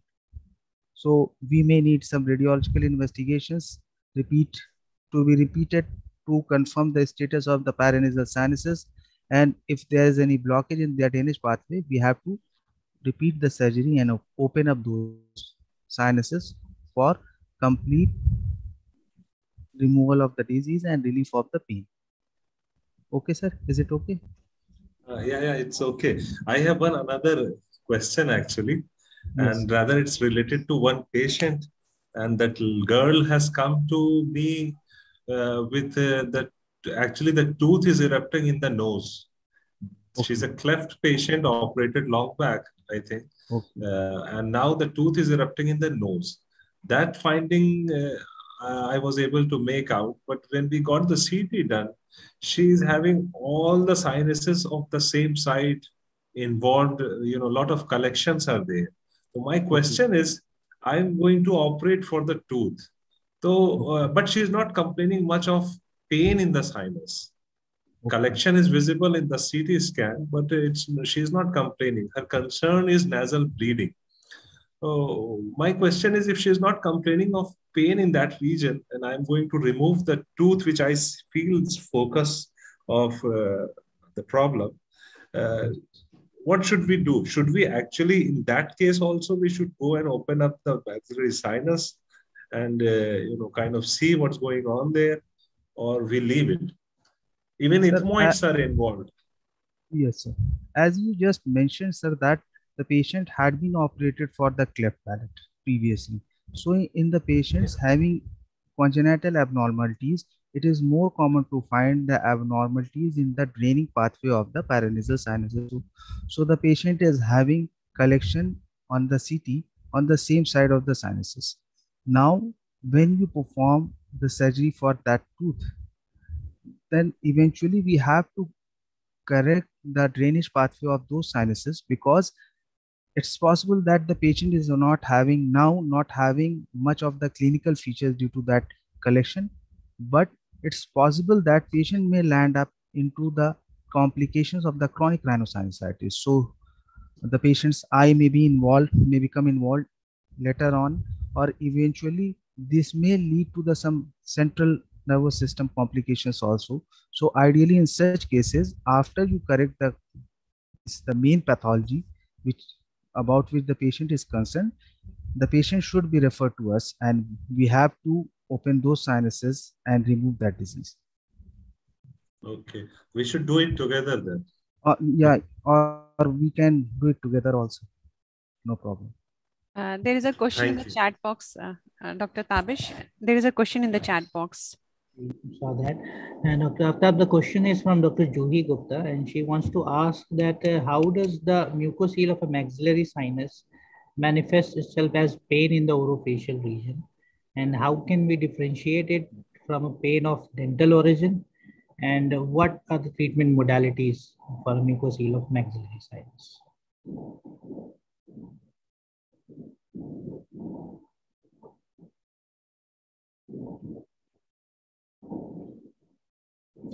Dr. Aftab, are you there?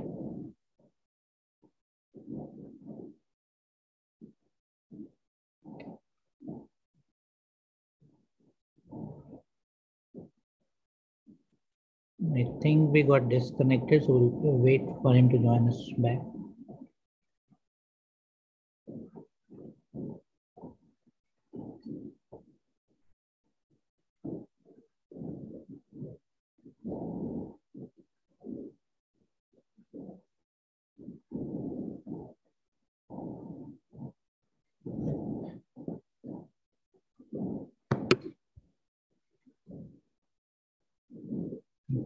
Okay, I think we are not able to reach Dr. Aftab, so we'll keep this question in reserve. If he joins, we'll get back to him with this question.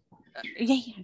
So actually he got disconnected. I'm just calling him here to answer the question. Just wait for a minute, just a minute.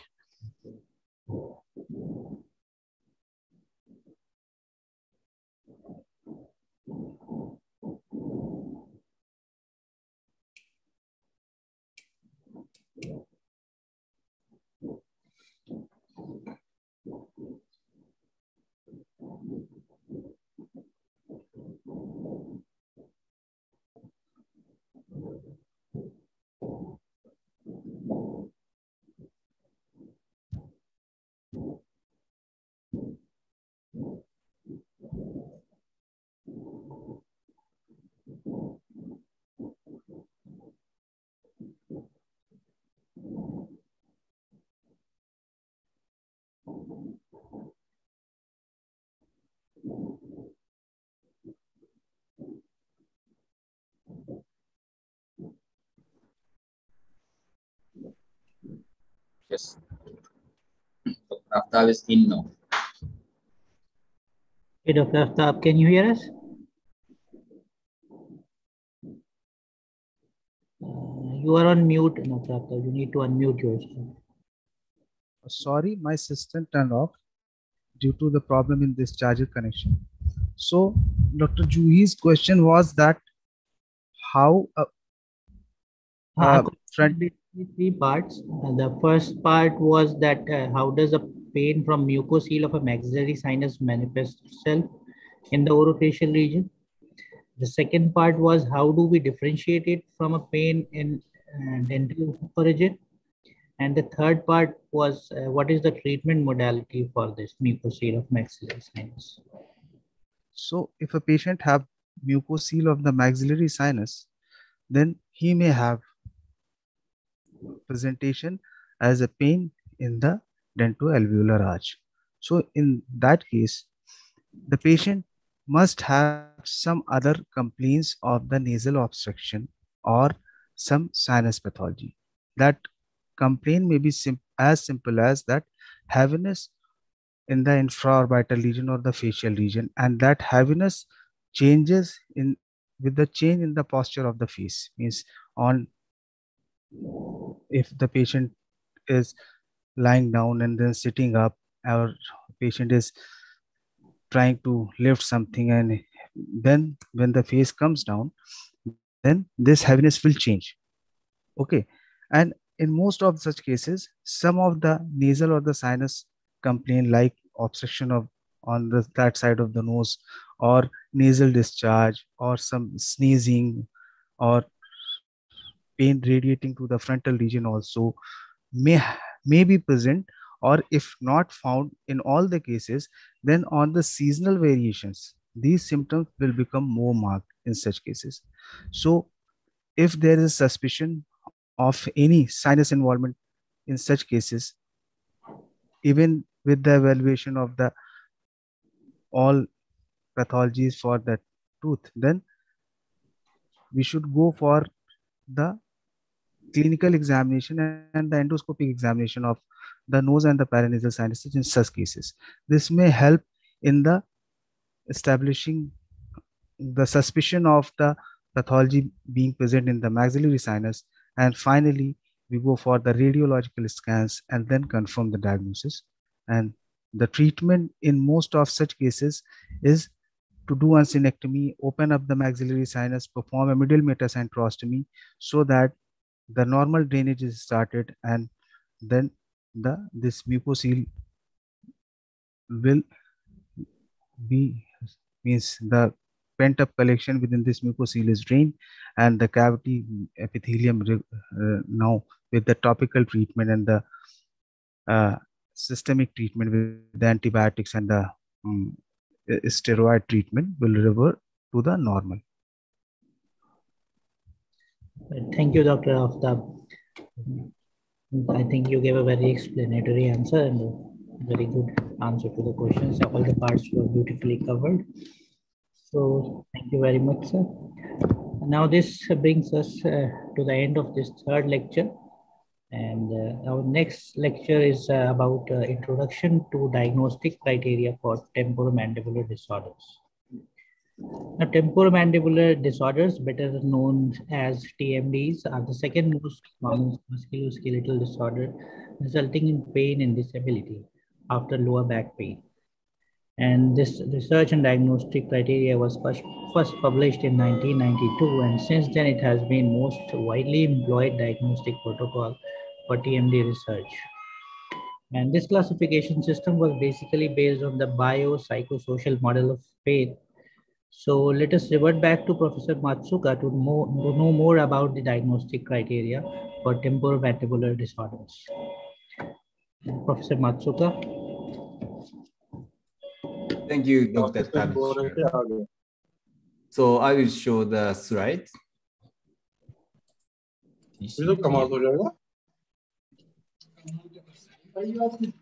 First time in history ऐसा कुछ है? Can you see my slides? Yes, we can see you. All right, thank you. So I will talk about the introduction of diagnostic criteria for temporomandibular disorders. So this is the, again, Tokushima, south part of the Tokushima, the beautiful beach.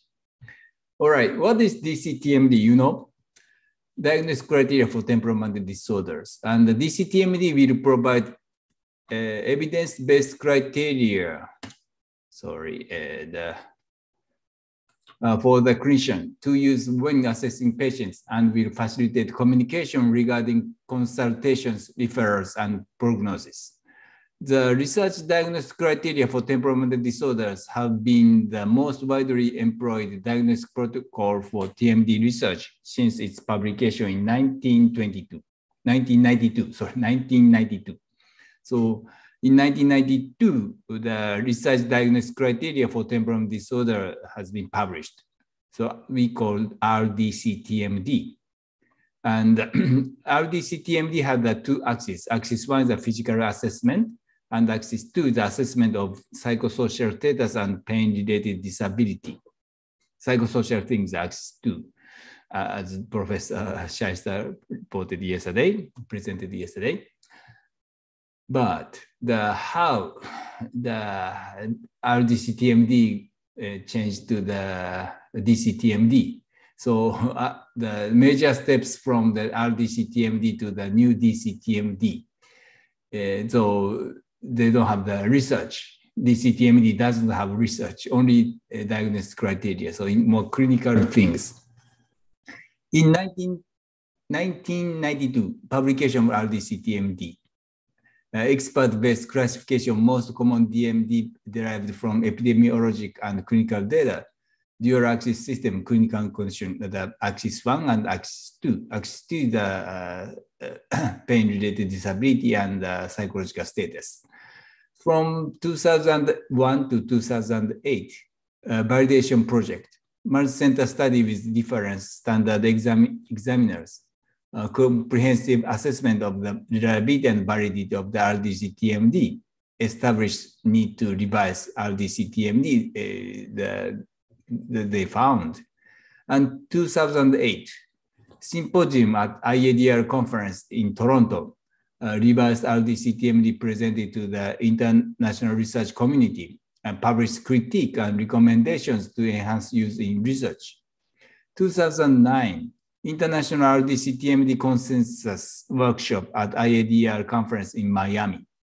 Input from the international dental and the medical, clinical, and research community, as well as from patients and advocate perspectives, and published critique and recommendation to facilitate use in clinical and research settings.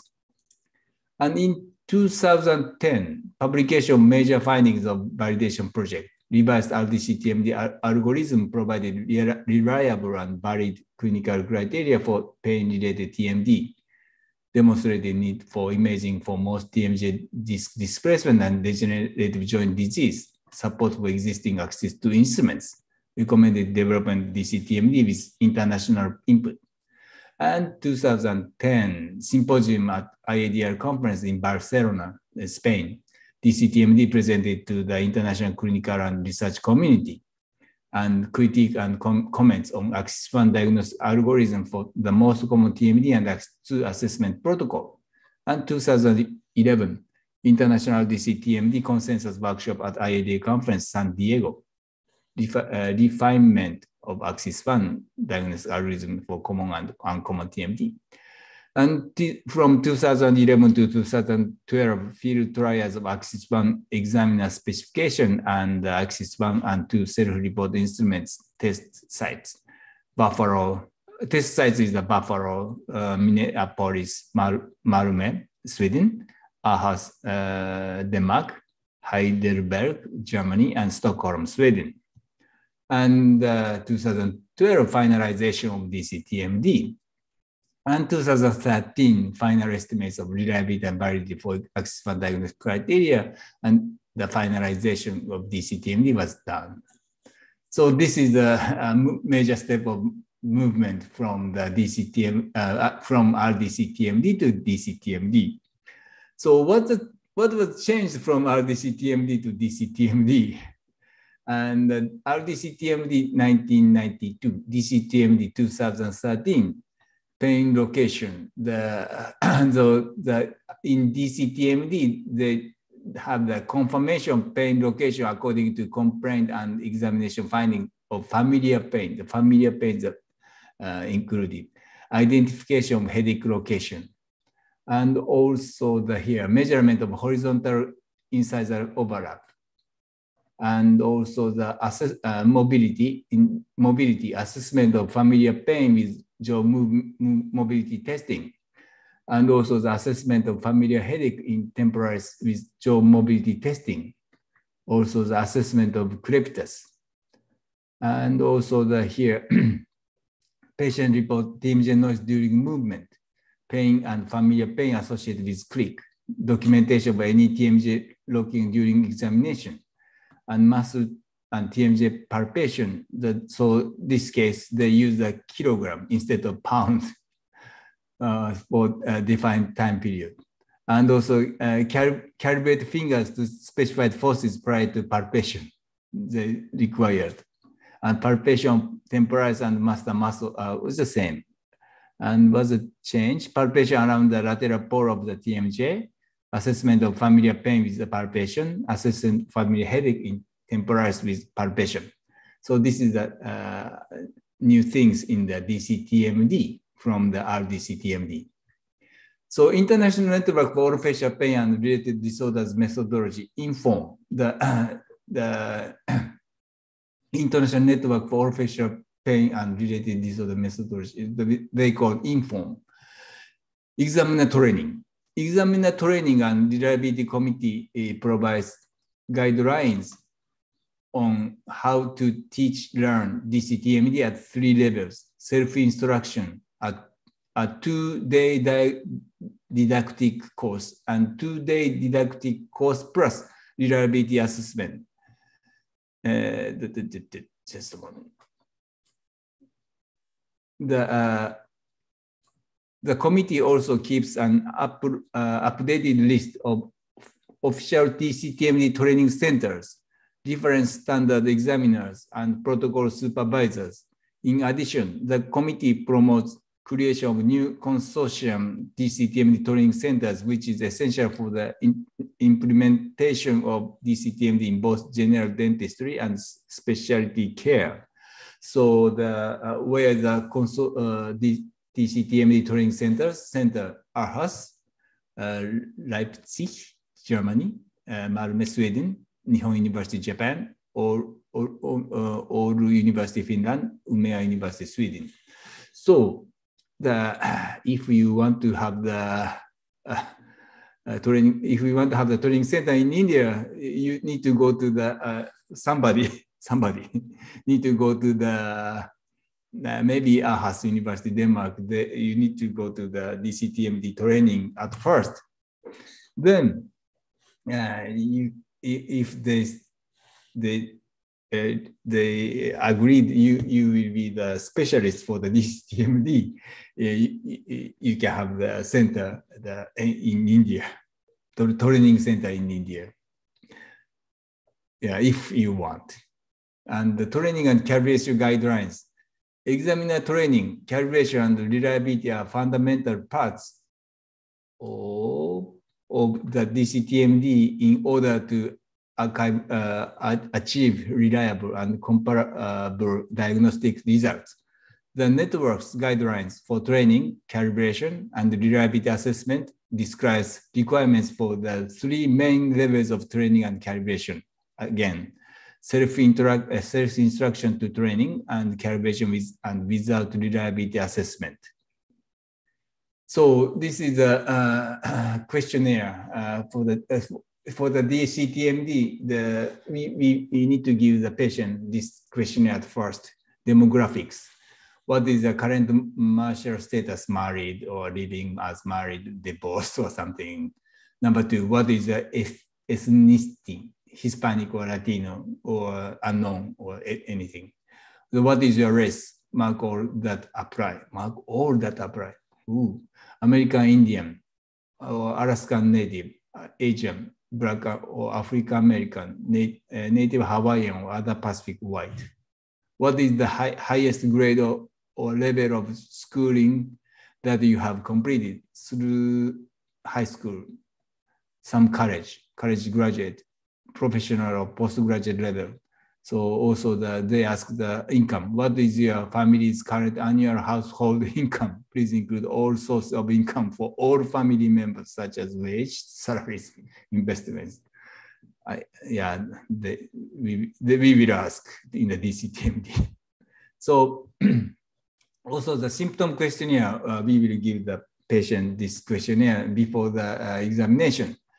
Pain. Have you ever had pain in your jaw, temple, in the ear, or in front of the ear, or on either side? If you answered no, then skip on to question 5. If yes. How many years or months ago did your pain in the jaw temporal in the ear in front of ear first begin? In the last 30 days, which of the following best describes any pain in your jaw temporal in the ear or in front of the ear? Select one. Response: no pain. Pain comes and goes. Pain is always present. In the last 30 days, did the following activity change any pain in your jaw, temporal, and ear and the front, and blah, blah, blah? Chewing hard but tough food, opening your mouth or moving your jaw forward or to the side. Jaw habits such as holding teeth together, clenching, grinding teeth, or chewing gum. Other jaw activities such as talking, kissing, or yawning. Headache, also headache question. In the last 30 days, have you had any headaches that included the temporal area of your head? How many years or months ago did your temporal headache first begin? In the last 30 days, did the following activities change any headache? वो हमारे लिए आता है, लेकिन ये सब customer उसके हाथ में होता है, कंट्रोल कर रहा है, तो वो सब opening your mouth or moving your jaw. Jaw habits such as holding teeth, same. Other jaw activities such as talking, kissing, yawning. Also, the jaw joint noise. We will ask, in the last 30 days, have you had any jaw joint noise when you moved or used your jaw, close locking or the jaw? Have you ever had your jaw locked or catch, even for a moment, so that it would not open all the way? Was your jaw lock or catch severe enough to limit your jaw opening and interfere with the ability to eat? In the last 30 days, did your jaw lock so you couldn't open all the way, even for a moment, and then unlock so you could open all the way?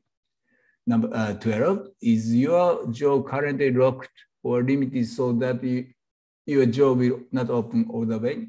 And also we will ask open locking of the jaw. In the last 30 days, when you opened your mouth wide, did your jaw lock or catch even for a moment such that you could not close? Also, in the last 30 days, when you jaw locked or catch wide open, did you have to do something to get it to close, including resting, moving, pushing, or maneuvering it? So the patient will ask these questions. Also, again, I showed that before in the examination session, graded chronic pain scale version 2.0, the patient will answer these questions. Do you remember? Yeah, so how would you rate your facial pain right now? And last study, the worst facial pain, also average. Also the usual activities like work, school, or housework during these things, how's the facial pain? And also the interfered with your daily activities and the recreational, social, and family activities. And the facial pain interfered with their ability to work. They will ask. Also, the pain drawing, patient will do this pain drawing. Indicate the location of all of your different pains by shading in the area using the diagram that are most relevant. If there is an exact spot where the pain is located, indicate with a solid dot. If your pain moves from one location to another, use arrows to show the path. So the patient will draw the pain. Also, okay, so diagnosis criteria for DCTMD scoring manual for self-report instrument. So there is. So you can check you can download from the internet. So table of contents is the introduction, description, and the scoring rules. So they have already. Okay, so DCTMD examination procedure. I show the roughly. Examination, confirmation of pain and headache location, inside the relationships, opening pattern, so it's a supplemental, opening movements, lateral and protrusive movements, TMJ noise during open and closed movements, TMJ noise during lateral protrusive movements, joint locking, muscle and TMJ pain with palpation, supplemental muscles palpation area. Okay, so the example, I show the example. So it's a examiner confirmation of pain and headache location. The communication to patients is here. Also examiner procedures here. So they wrote detail how we should do. So scope of examination, anatomic areas of interest. Inform the patient that his or her head and face will be examined with respect to the areas as indicated. So examiner procedure. The examiner touches bilaterally the overall areas of the temporalis masseter, TMJ, and the posterior mandible and submandibular muscle areas. Also, the examiner informs the patient that pain from the inside of the mouth should also be reported. So how we should ask the patient like this, and also how we should do here. And so there are many pages, so you can download also. All right, examiner confirmation pain and headache location. Examiner touches the area, each area in turn, temporalis here, TMJ, masseter muscle, and the posterior and the submandibular area. Both sides are touched at the same time as illustrated. And patient is instructed to point with one finger to all of the areas of pain. One finger like this. It's okay. And inside the relationship, extent horizontal overlap is measured. And note that the ruler is contacting the major distal center of the maxillary center incisor. Also, extent vertical overlaps is measured. As shown, the tips of ruler is placed adjacent to the incisor edge, and the distance to the horizontal line is red. Alternatively, especially if the lower lip interferes with ruler replacement, the ruler tip may be replaced at the line, with the ruler extending toward the maxilla, and the distance to the mandibular incisor edge is red. So we can, from DCTMD, it's a new thing. So we can measure the overjet and overbite. And opening patterns. Opening patterns may be assessed with or without any reference lines. Illustrated is a ruler placed against the end of the maxillary central incisor. Note that the edge of the ruler is about 2 millimeters from the major incisor edge of the right central incisor. So this left side show the corrected deviation. Mandible deviated to the right side more than 2 millimeters from the midline and returns to the midline zone. This would be classified as a corrected deviation. So right side shows the uncorrected deviation. Mandible does not return to the midline zone. This is classified as an uncorrected deviation. So if patient has the joint locking, usually patient has the uncorrected deviation. If patient has the joint dislocation with reduction, patient may have the corrected deviation. We can find. And open movements. The pain. So again, I showed you before the three open movements we need to measure: pain-free movement, pain-free opening, and maximum unassisted opening, and maximum assisted opening. Pain-free opening, I will tell you again, the tip of the ruler is repressed against the incisor edge of the mandible reference incisor, and the distance to the major distal center of the edge of the maxillary center incisor is red. So it's a pain-free opening. Maximum unassisted opening, tips of the ruler is pressed as before, and the patient is asked to open as wide as possible, even if painful. And maximum assisted opening, examiner first press the ruler this one in position, and after ensuring that the patient opened to the same extent as during the maximal ancestral opening, the fingers are placed in the scissors positions, and the examiner then stretched the mouth further open if possible.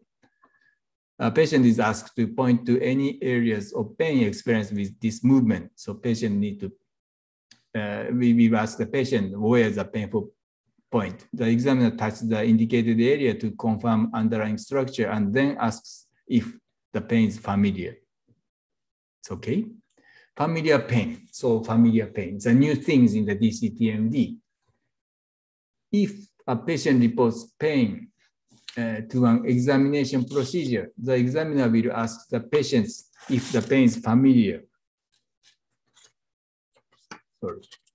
And the familiar is always in relation to the pain complaint outside the clinic settings. For a patient, this pain is most likely the reason why the patient is seeing the consultation or treatment. For the purpose of the DCTMD, familiar pain is defined as pain that is similar or like the individual's clinical pain, regardless of its intensity from the clinical procedure versus the typical clinical pain and experienced by the patient in the reference anatomical region within the prior 30 days. This is a familiar pain. So we need to ask the patient, is this familiar pain or not? If it is familiar, if you have the familiar pain, the muscle, master muscle palpation, so patient may have the muscle problem. Okay, lateral and protrusive movement. Lateral excursion. Ruler is placed in horizontal position with tip at the mandibular midline difference position. Patient moves mandible to right or left while examiner retracts lips as necessary with other hand. Alternative measurement method for lateral excursion, they reported. If the alternative vertical reference marks as shown are used, then lateral excursion are measured as shown in order to demonstrate the line marking on the mandible. Incisors, the ruler is held further away from the maxillary incisor edge than would be done in practice. Protrusion. Sorry. The ruler is placed in horizontal position like this, with tip of the buccal surface of the maxillary reference tooth as indicated by the vertical line in the center area of the incisor, which is partially visible in this image. Patient moves mandible in protrusive direction while examiner retracts lips and necessary with other hands. So TMJ noise during the open and closed movements. Left side, this one.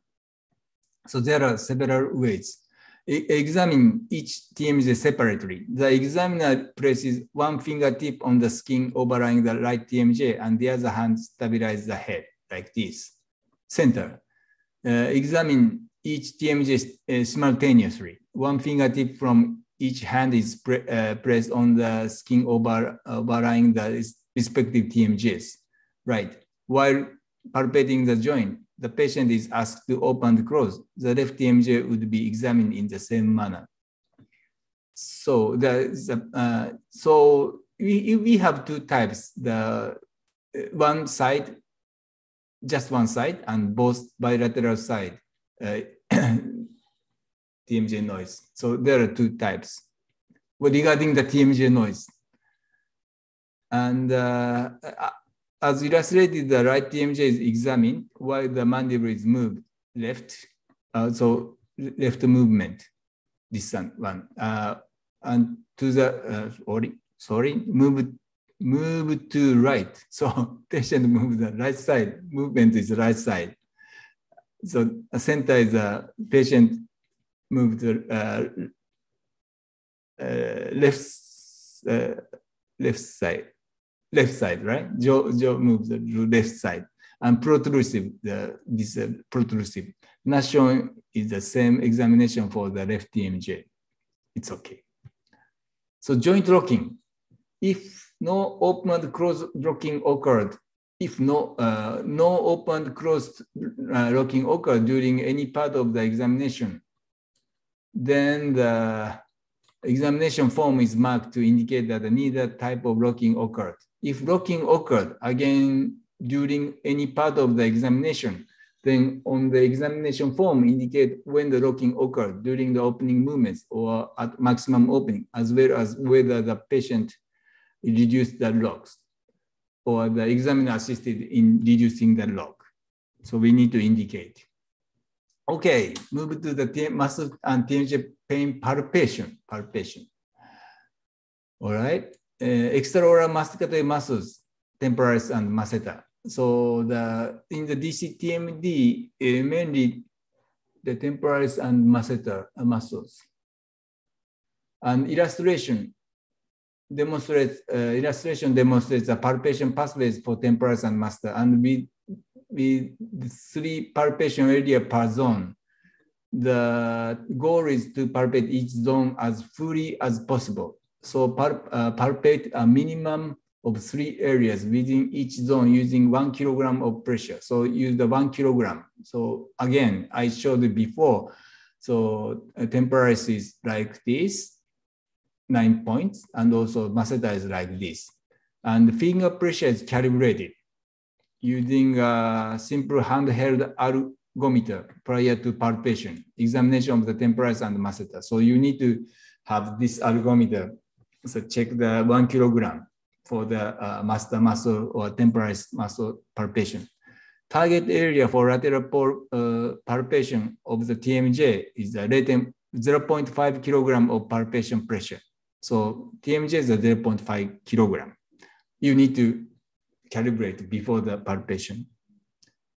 Do you understand calibration? So you use the ergometer and you check how 1 kilogram you feel. Then you press the muscle.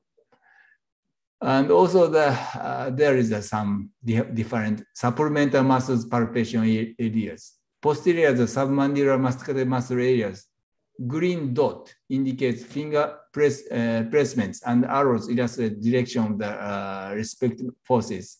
So 0.5 kilogram palpation pressure.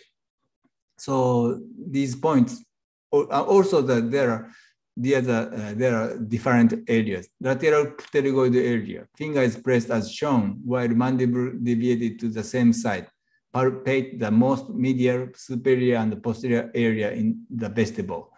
But this is supplemental. So because the lateral pterygoid muscle is a little bit difficult to palpate. And always, these areas always painful sometimes in some patients. And temporalis tendon, finger is pressed against the ascending ramus while the mandible is slightly open and the finger is moved superiorly as far as possible while maintaining contact with underlying hard surface. All right, so how can we do that? TMJ noise, and so regarding the TMJ noise during open and closed movements, and there are instructions here. So I put some instructions, not all, so you can download again. So TMJ noise and during open and closed movements, general instruction to examiner. Patient may use a variety of terms for single occurrence joint noise, click, pop, snap, and any of these terms denote click for purpose of the exam, and the instructions below refer to the term click on the recording form. Patients may use a variety of terms for the fine. Multiple occurrence of joint noise, grating, grinding, crepitus. Any of these terms denotes crepitus for the purpose of the examination. So verbal command, instructions regarding joint noise. So I will be evaluating the joints for whether they make any noises. I would like you to pay attention as well, since I will ask you at the end whether you heard or felt any noises. So you need to remember these verbal command. When you go to the, I didn't go the, sorry, training center, but I heard that if you go to the training center, you need to remember these verbal commands and for the final exam. And examiner procedure, use bilateral or unilateral palpation depends on the exam preference and customer circumstances. Bilateral palpation, place finger of each hand over the corresponding TMJ. Unilateral palpation, use same finger placement for a single joint. So you need to remember these things. And muscle and TMJ pain with palpation. So the palpation. So instruction. Now I'm going to apply pressure to different areas of your head, face, and jaw, and I will ask you about pain, familiar pain, and familiar headache. In addition, I will ask whether the pain stays only under my finger, or if you feel it also anywhere else beside under my finger. I will prompt you with the words pain, familiar headache, and only under my finger. Then the examiner procedure here. Examiner uses finger ergometer and calibrates and respective fingers of each of right and left hand to 1 kilogram. Palpate the temporals and master muscle one side at a time. So palpations are one side at a time, not bilateral. Palpate the entire muscle. For systematic coverage, use 3 vertical zones for temporals and use 3 horizontal bands for the masseter. Apply 1 kilogram for a total of 5 seconds. Record finger findings, right? So yeah, DCTMD is very specific. So here, so DCTMD examination form. So you need to record these things one by one. Opening movement and also maximum unassisted opening. Right, well, if patient have pain, familiar headache, yes or no. Maximum unassisted opening, you need to record also. Lateral and protrusive movement. And also that you need to write the right side, left side, temporalis master, TMJ, other masticatory muscles, non-masticatory muscles, the pain, familiar headache, yes or no.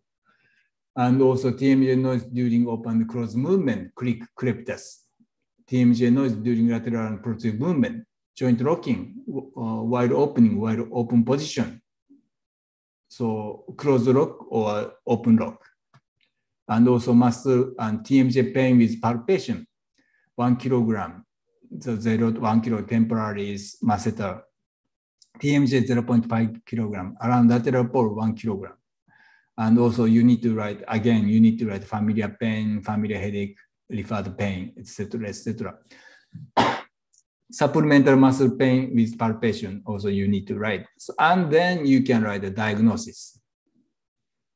Myalgia, myofascial pain with referral right arthralgia, left arthralgia, also right TMJ disorders, disc displacement with reduction, without reduction, or blah, blah, blah. Right? It's okay. So this is a DCTMD. So also that if you type the DCTMD, you can find this chart or flow chart. And you can diagnose what kind of problem the patient has, even though you don't have MRI. Good, huh? So this is a pain-related TMD and headaches. So usually muscle pain and headache. So you can follow this flow chart one by one. Regional pain, yes or no. And so see SQ3. Oh, where SQ3? Sorry. SQ3 is here somewhere. In the DCTMD, you can find the SQ3 somewhere, but regional pain or not. If it is regional pain and pain modified by jaw movement function or parafunction, yes, it will go down, yes. Examination, confirmation, pain location, yes. Master muscle, if it is in masticatory muscle, yes. Familiar pain from jaw opening or masticatory muscle palpation and confirm location, yes, go down. Myalgia, patient has myalgia. If you said no, go down this Familiar pain, musculatory muscle palpation, 5 seconds. Yes. Extension pain beyond the muscle boundary. Yes. Myofascial pain with referral. So you can diagnose myofascial pain referral. So easy, huh? Very easy, right? And also the here diagnosis of myalgia here. If diagnose myalgia or arthralgia here, right? Arthralgia is a regional pain and pain modality modified by jaw movement, function or parafunction. No, go down. No. Oh, not no. Should go yes. Sorry, yes. Regional pain modified by jaw movement, function or parafunction. Yes. Examination, confirmation of pain location. Yes. And if TMJ, if pain is a TMJ here, familiar pain from jaw opening or jaw horizontal movement or TMJ palpation, and confirm location. Yes. Arthralgia, right? And diagnose of, if you diagnose the myalgia or arthralgia, yes. Headache of any type in temporal region and headache modified by jaw movement, function or parafunction, yes. Examiner, confirmation of headache in temporalis area, yes. Familiar headache from jaw opening or excursive movement or temporalis muscle palpation, yes. Headache not better accounted for by another headache diagnosis, yes. Headache attributed to TMD. But do you remember examination part? It's this this headache is the tension type headache mainly, not migraine in this case, because the familiar headache from jaw opening or exercise movement or temporalis muscle palpation, it's a migraine doesn't have this kind of feature. It's okay. So next one is the intra-articular joint disorders or degenerative joint disorders. So usually intra-articular, not usually, definitely, not definitely. We need an MRI to diagnose the intra-articular joint disorders, right?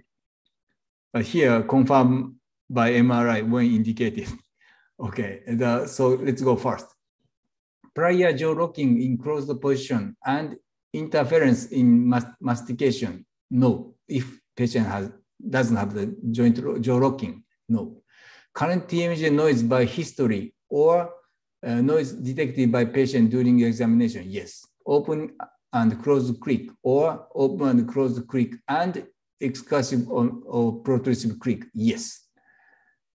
And current intermittent locking with limited opening, yes. If present in clinic, maneuver required to open mouth, else go to yes. Yes, disc displacement with reduction with intermittent locking. So that you can diagnose. However, but confirmed by MRI when indicated. So you need to use the MRI sometimes. Here, let's say prior jaw locking in closed position and interference in mastication, yes. Muscular assisted opening more than 40 millimeter, yes.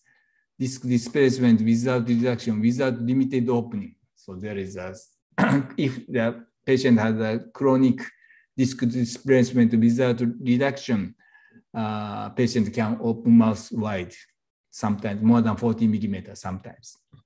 Okay, degenerative joint disorders, current TMJ noise by history or noise detected by patient during examination, yes.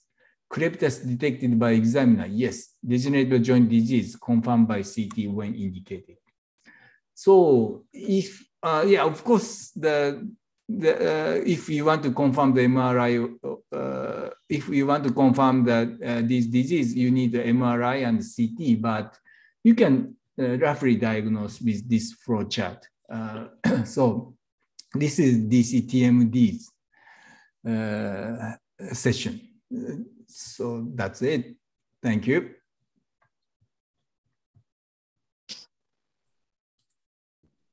Okay, thank you, Professor Matsuka. I have a question for you before I ask the participants. I need to ask the question. Can we use this DCTMD in children and adolescents? Adolescents? So you mean the young teenager? Yes, yes. I think you can use. I don't realize that. Have you ever read something? It is rare of TMDs in younger individuals. Oh, rare. But close lock or clicking sound is young lady. There are many young ladies have. Many young ladies has a clicking sound in the joint. Yeah, I'm asking that in younger individuals, although the incidence of TMDs is quite rare in children and adolescents, teenagers, but they are known to occur in this subset of population as well. So what about the applicability of this DCTMD in this population? Can we use this DCTMD? Yeah, I think we can use the young generation. I think we can use DCTMD for young generation too. I think. But I haven't read some kind of rule. We cannot apply the DCTMD to the young generation. I didn't read it. If you will find, please let me know. Yes, I was actually going through the literature. I came across a paper, but I wasn't able to get access to that paper. I just read the abstract. So they were basically using this DCTMD in children. Okay. Thank you. Okay, so now we'll ask the participants if they have any queries, they can put forward the questions. Hello. Hello, sir. I have a query. Can you hear me? Mm-hmm.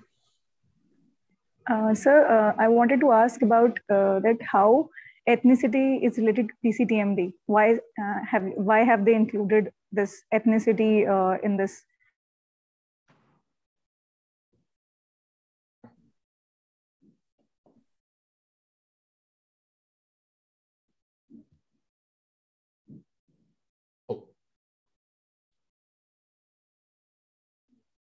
So I couldn't find the questions. I think what he's trying to say is what is the role of the ethnic background of a patient in this DCTMD evaluation? Ask me again. What is the role of ethnic background, the ethnicity of the patient? Ethnic background? So in DCTMD, it's written like a race of the like American, Black or Hispanic or Hawaiian or all these little geographic distribution. But India is such a big country. So we have itself a lot of ethnicity in India. So we should have our, so what she wants to know is that what is the relevance of recording ethnicity to TMD? What is the relevance of recording these two things? So it's like questionable in our background because we come from a lot of races and ethnicity in India right now or always since India is there. I don't know, but you know that some problem, some temperamental disorders related with the ethnicity, right? And so the maybe white Caucasian have the more muscle pain more than Asian. Maybe, but they didn't write the reason why they should write the ethnicity. Maybe I think they want to have. They said they want to say that this is a worldwide DCTMD, so not only the white Caucasian. I think that is a reason, but I'm not sure. I need to ask them. So if we want to apply it in India, so we should have our own ethnicity column, right? coming from South India. I think so. What's the ethnicity of Indian? Yes, ethnicity. Yes, we are different. North Indians have Aryan ethnicity and South Indians have Dravidian ethnicity. So it's quite a big country with a very diverse ethnicity. Many races came from Mughal. They came from Iran and all. So we have very broad ethnicity in India also. But I don't know if everybody remember their ethnicity now. So I cannot say how much contribution we will find, but it's a good idea if we check in Indian population and see if their ethnicity changes. So there is one question in the chat box. Dr. Tabish, please handle them. And then I have several questions for you. How does physiotherapy help in alternating the TMD pain? Is a question? There are two questions. What to do in TMD pain of unknown origin? One question. And pain of unknown origin. And the second one is, how does physiotherapy help in alleviating the TMD pain? So if you don't know the origin of the TMD pain, you need to find. So you will check the DCTM. We will follow the DCTMD examination, and you need to find. Also, maybe it's not temporal disorder pain. Maybe let's say trigeminal neuralgia, orofacial pain, trigeminal neuralgia or glossopharyngeal neuralgia. Maybe they have. Also, the previous doctor, I forgot his name, he presented the sinus pain. So maybe the different. If you will not find any problem with the DCTMD procedure, it's okay. And next question, how does physiotherapy help in alleviating the TMD pain? How does physiotherapy help? So the physiotherapy reduces the muscle activation, or physiotherapy increases muscle circulation, blood circulation. So after the blood circulation is increased, the pain is decreased. Also the physiotherapy, it's okay. Basically, there are several reasons, but one of the reasons is like that. Yeah, okay. Right. You said physiotherapy will improve the blood circulation and will help in alleviating this symptoms. Yesterday, in one of the lecture, I think Dr. Mehdi Hayat, Dr. Shahi. So the question was asked, similar kind of question was asked, and he said it distracts the patient from his main problem. Do you think physiotherapy does the similar thing also? Like it distracts from the main problem, and then patient temporarily may forget. The question was, does meditation help in alleviating pain or not? So he said, because meditation distracts you, so it helps in alleviating the pain. So physiotherapy, what do you say? What do you think about that? Meditation, right? Meditation. Psychological. Yes.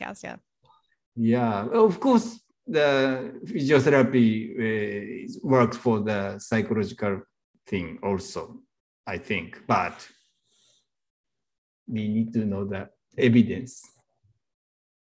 I don't know the research. Sorry, it's okay. It's okay. So there are more questions on the chat box. Can you just go through them? What is your take on your patient with MPDS? What's a muscle? MPDS is a muscle pain? Myofascial pain dysfunction. Myofascial pain. What is your take on your patient? Oh, what should I do? Yes, and what you prefer as treatment plan for myofascial pain? I think right now this definition has not been included in DCTMD, but it's yes, it is there. The fourth one, the myalgia, and the fourth one was MPDS. So what do you prefer? Basically, muscle origin TMD. What is your treatment plan? What do you do in your cases? Oh, thank you. I will tell you the day after tomorrow, right? I will tell you regarding that management of the orofacial pain. But roughly, basically, I will tell the patient this is a muscle pain at first. If patient knows it's muscle, just muscle pain, like shoulder stiffness, patient feels, oh, it's okay. It's not the bad disease. They feel happy at first. Then I will tell them the open stretch like this, and also the soft diet. And if patient has pain, the cold pack, also the relaxation, and also ask the patient do not touch the teeth during daytime. Also, I can give the patient the splint, what else? And also some drugs. Sometimes NSAIDs, but I don't like NSAIDs for the muscle pain. I like more muscle relaxants. Also the if patient has severe muscle pain, tricyclic antidepressants. Also if not so severe, I will give the Chinese medicine, Kampo medicine. It's okay? The rough answer. So,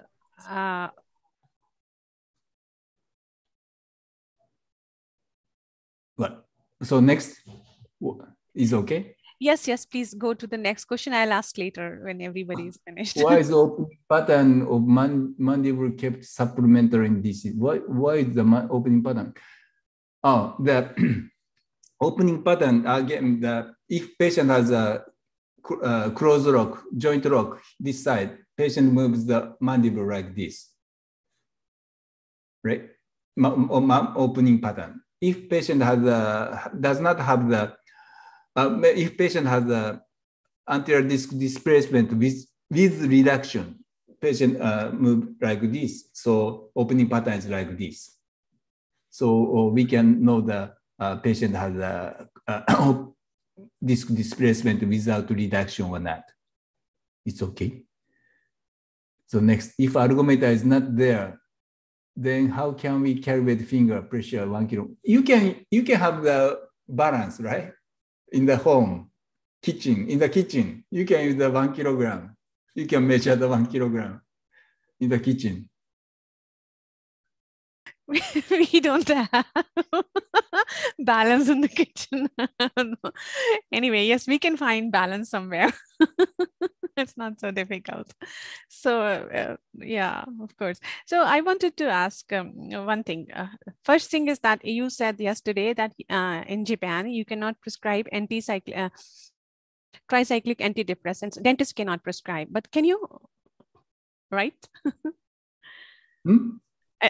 Can you write tricyclic antidepressants in the hospital, in medical hospital, in the university hospital, as a dentist? As a dentist, for the I told you for the burning mouth syndrome, we cannot diagnose. We cannot prescribe for the burning mouth syndrome. Idiopathic, I forgot the name. PIDAS. Yes, idiopathic pain.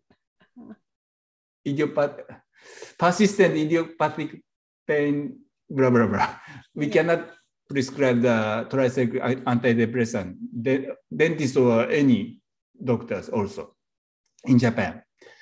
But if patient has traumatic trigeminal neuralgia, we can prescribe the tricyclic antidepressant in Japan. It's okay. The dentist can also prescribe? Yeah, dentists also can prescribe. Okay. And another thing is Chinese medicine. You talked about it yesterday also and today also. So what are these herbs? Are they available like over the counter or only on prescribed? Because we have a lot of Chinese stuff, but we don't have Chinese medicine. And I remember it's very popular in Japan. So what is it available freely? So in Japan, we can patient can buy any Chinese medicine in the drugstores. Also, the doctor prescribe the Chinese medicine also. So patient can get two types, 2 ways. it's okay. So if patient has a prescription, drug is cheaper than buying in the drugstores. Okay, so I have now coming back to DCTMD.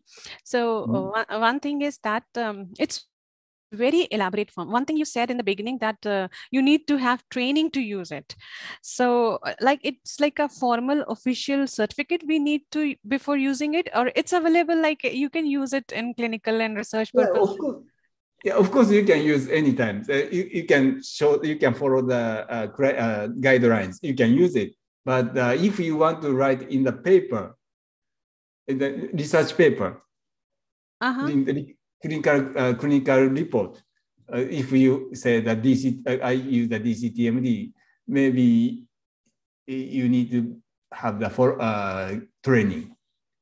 Oh, so without that training, we cannot say that we use DCTMD. You can try to say, and what happened? Try to say, and just in case they claim copyright, then what are we going to do? But maybe somebody said, "Oh, you don't have a training. Please tell me the training number or something." And another thing is that I saw in Japan, you were using two kind of forms. One was clinical examination form and one was a patient history form. So it was in Japanese, of course. So it was a Japanese version of DCTMD, which was being used in which is being used in Tokushima University, or it is your own orofacial pain examination form, which was used in clinic orofacial pain clinic, as I remember. In Tokushima University, we used our own examination form and questionnaire, so we need to change. Sorry, but I didn't. It looks like very similar because you are the head there. Similar. Yeah, very similar. Very similar. So we can also make our own version. Nobody will ever say that you don't have training. And one more thing is that we don't have a center for training in India. So for those, are you are a member of Inform, right? No. No, you are not. Okay. So if we want to have the training, we have to go to some other country, or it's not like online. I'm sorry. So I'm asking a question which is not related to you. So we need not online. So you need to go to the the center. Sweden or Nihon University. Yeah, but Nihon University, be careful. It's they talk Japanese. And it's a very elaborate DCTMD. Actually, we started using officially we are to record our patients' data on DCTMD, but I see that my residents they look more painful because it's such a big form. It takes 1 hour to record properly, so there is no shortcut. Is there a shortcut?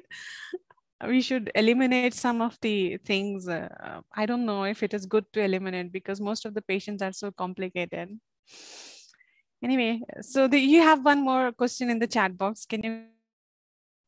Chinese medicine was used for the OSMF leukoplakia, lichen planus. If yes, what are their composition? What's OSMF? Oral submucous fibrosis. Sorry, I think we can use the Chinese medicine for these kind of oral submucous fibrosis and leukoplakia and lichen planus, the Chinese medicine. However, I'm not familiar with this disease. I use for the only pain. I use only Chinese medicine for only pain patients, muscle pain, neuropathic pain, and joint pain patients. So. Of course, there are some Chinese medicine, but I cannot answer these questions. Oh, so one thing that I think in the chat box, the question, they want to know what is the composition. So of course, we don't know the composition, but the mechanism of action is like similar to non-steroidal anti-inflammatory drugs or muscle relaxants, like the one which we use normally in clinic, or it's different. It's different. Are we different? But there are several compositions in the one Chinese medicine. So how they work is very complicated, and not many research is there. So Arif Waskiso wants to do the research on the Chinese medicine. So it's not largely based on evidence, but it's largely based on the effect or their own evidence. They might have their own evidence because I saw a lot Chinese medicine has a 2,000-year history. Yeah, yeah, and a lot of literature is published only in Chinese language, which not only. no, about related to that medicine maybe. So we cannot. You can maybe in India you can find a Chinese medicine specialist, right? I'm not sure about it. I don't think there were Chinese dentists in the past in certain areas which were near to China, like near to border, but I don't know their origin, or they were just Indians calling themselves Chinese dentists. I cannot say that. Anyway, it was very enlightening. Okay. Well, I don't think we have any more questions now. So thank you, Dr. Matsuka. Thank you. Us to DCTMD. And now we'll move on to the next lecture about trigeminal neuralgia, its differential diagnosis and challenges in management. Trigeminal neuralgia is also known as tic douloureux. It is a chronic neuropathic pain affecting the orofacial structures which are supplied by the trigeminal nerve. And it is reported that every year around 150,000 patients, new patients, are diagnosed with trigeminal neuralgia globally. And the literature also sometimes describes it as the most excruciating pain known to humanity. And the diagnosis is a bit difficult very often to make because the symptoms are mimicked by various other disorders like cluster headache, giant cell arthritis, post-herpetic neuralgia. So I request Dr. Sajjad Abdul Rahman to discuss in detail about this debilitating condition with a special focus on differential diagnosis and challenges involved in the management of this condition. Dr. Sajjad Abdul Rahman, currently working as Associate Professor in the Department of Oral and Maxillofacial Surgery of Aligarh Muslim University, pursued his Bachelor of Dentistry from this university itself, and later on he completed his Masters in Oral Maxillofacial Surgery from Government Dental College in Calicut, Kerala. And he's been in the teaching profession since 2009, and during which he has worked in various capacities like senior resident, senior lecturer, and assistant professor. And he has several publications to his credit in reputed national as well as international journals. And he has presented quite a handful of papers in specialty related conferences. So let's hear his views about trigeminal neuralgia. Dr. Sajjad. Thank you, Dr. Tavish, for a very long introduction of me. And am I audible? Yes, you are. And is my screen visible? Yes, we can see your screen. Okay, I'm going to the full slideshow. Is it visible now? Yes, it is. Okay, thank you very much, Tavish. My topic given to me is regarding talking about trigeminal neuralgia. And the main idea of this presentation is to make the students actually understand that patients coming of trigeminal neuralgia can come in different ways, and they may be coming from different clinics, having a lot of experience of a severe pain. One thing is pain. The other thing is how to proceed on those patients so that they become comfortable. What are the investigations we should write? And what are the medications? We all know the medications, but when to change the medications, or when to send them for surgeries. And day-to-day challenges which the patient actually feels. As a clinician, we too feel, and the patient also feel those challenges, which is the part of the disease itself. And I'll focus on that at the end of the lecture. Students are able to make understand the patients of trigeminal neuralgia. I'll begin with a small story, which one of my patient's story actually, and that's not related to trigeminal neuralgia, but the patient of pain. One patient I received, I think 4 or 5 years back, from adjoining districts, and I think she came from Bareilly. She went to Bareilly, and then Moradabad, and then she went to Agra, then she went to Noida, and then she came to Aligarh. And only for us, her problem was pain in the right side of the jaw. And she went to ENT surgeons, neurologists, medical specialists, dentists also.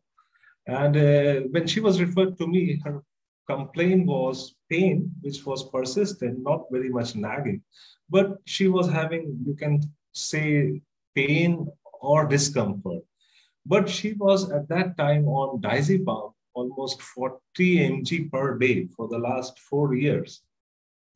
And she was being treated for that in the pain clinic also. She went to the pain clinic, some pain clinic, where the diagnosis was of fibromyalgia.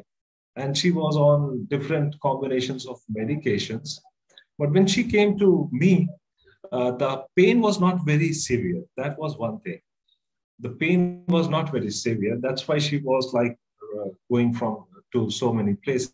But there was pain, a discomfort, which she could not ignore. And during all this time, nobody did any investigations, especially related to a simple investigation, which we as maxillofacial surgeons do, as orthopantomogram. That was not done. And I did that orthopantomogram and was able to see an impacted third molar on the right side.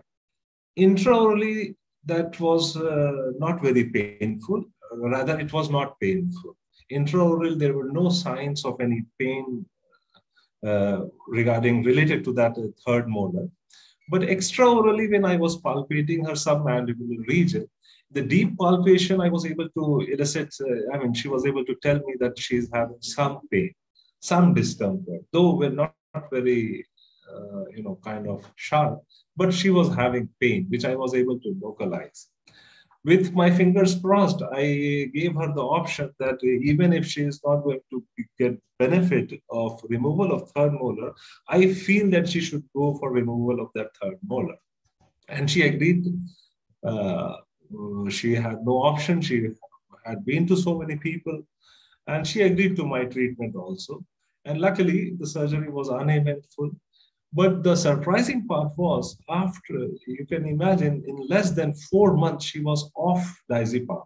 She was pain-free, and she was completely off any, diazepam or any other drug related to that. And she was totally pain-free.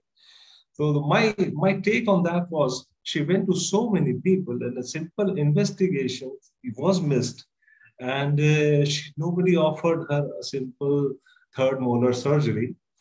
So imagine the suffering of the patient.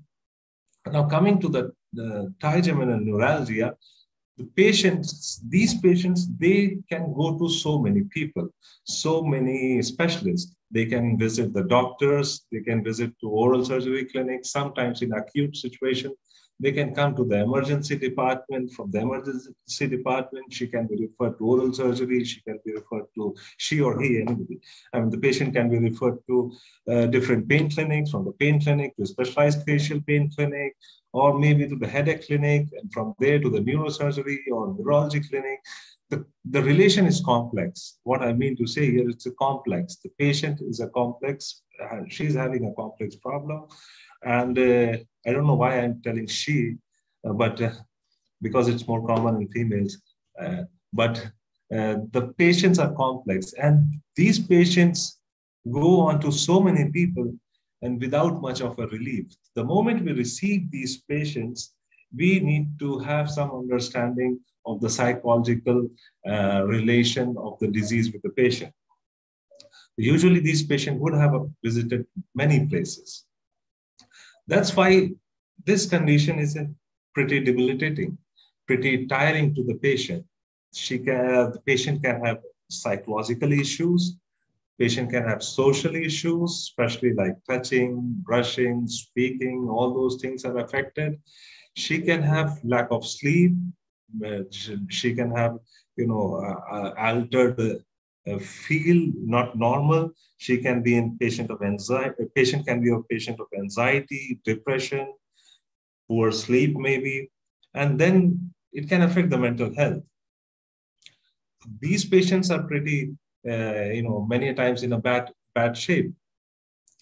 Now coming back to the history, this disease as such was described first by the writings of Galen. It was and Avicenna in the 1st century. They were able to describe it, but it was officially, you can say, in the 1700s, people were able to describe it or document it.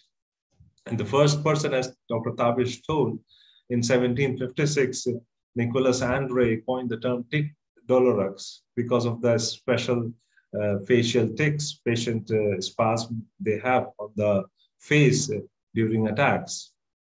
But the first description, proper description, was given by John Fothergill in the London Society, Medical Society of London, when he presented his findings in 1773. And that's why this disease is also called as Fothergill disease. This is a rare disease. The prevalence is low, 0.16 to 0.3%. And incidence is also low, like 12 to 12.6 to 27 per 1 lakh person years. This is a pretty rare disease. In 2018, the major development took place actually when International Association of Study of Pain and International Classification of Headache, they proposed some revised classification to organize the nomenclature, and they were able to streamline the nomenclature of trigeminal neuralgia so that it becomes easy for people, for the clinicians to understand, and they both came down to almost same platform. Now, one classification or one description was given as classical trigeminal neuralgia. In this classical trigeminal neuralgia, we will find a neurovascular contact with some morphological changes through the trigeminal nerve on the symptomatic side. It can be paroxysmal or it can be with, continuous. The second variety which is described is idiopathic trigeminal neuralgia. In this, you can have contact. Patients can come with findings of contact of the vessel with the nerve, but they may not be having any morphological changes in the nerve, but they will have the trigeminal neuralgic pain, maybe paroxysmal or continuous. And the third variety is the secondary trigeminal neuralgia. It's basically related with the other pathological or other diseases like tumors of the cerebral brain or multiple sclerosis. It's related, the cause is different. So that's called as now secondary trigeminal neuralgia. Now the panel, this international classification of headache disorders, and they have given, panel 1 diagnostic criteria, panel 2 diagnostic criteria. Just a moment, my screen is not.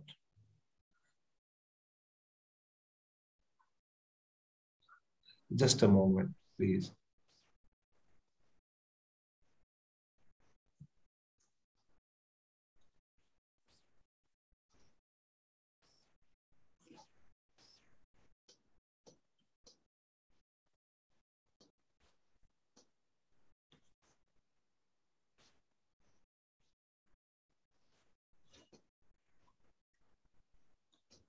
Yeah, this International Classification of Headache Disorders, they divided the different criteria into panel 1, panel 2. I'll be just speaking on panel 1, because panel 2 is like secondary trigeminal neuralgia. And panel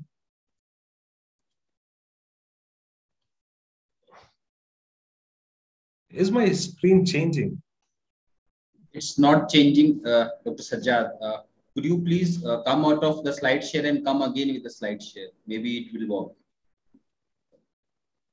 It's not moving ahead.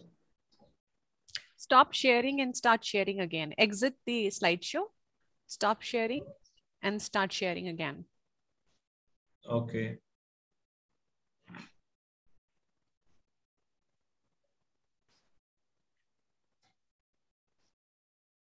I'll again share.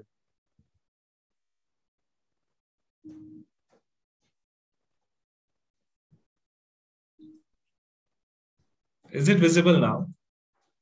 Yes. Yes. Is it changing also? Yes, sir. Can you see, right? Right, we can see. I'll go to the slideshow. Yeah, now it's working.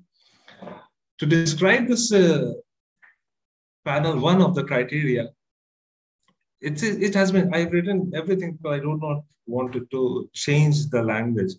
It is a disorder characterized by recurrent unilateral brief electric shock-like pains, abrupt in onset and termination, limited to the distribution of one or more of the trigeminal nerve, and can be triggered by innocuous stimuli. And the disorders can develop without any apparent cause.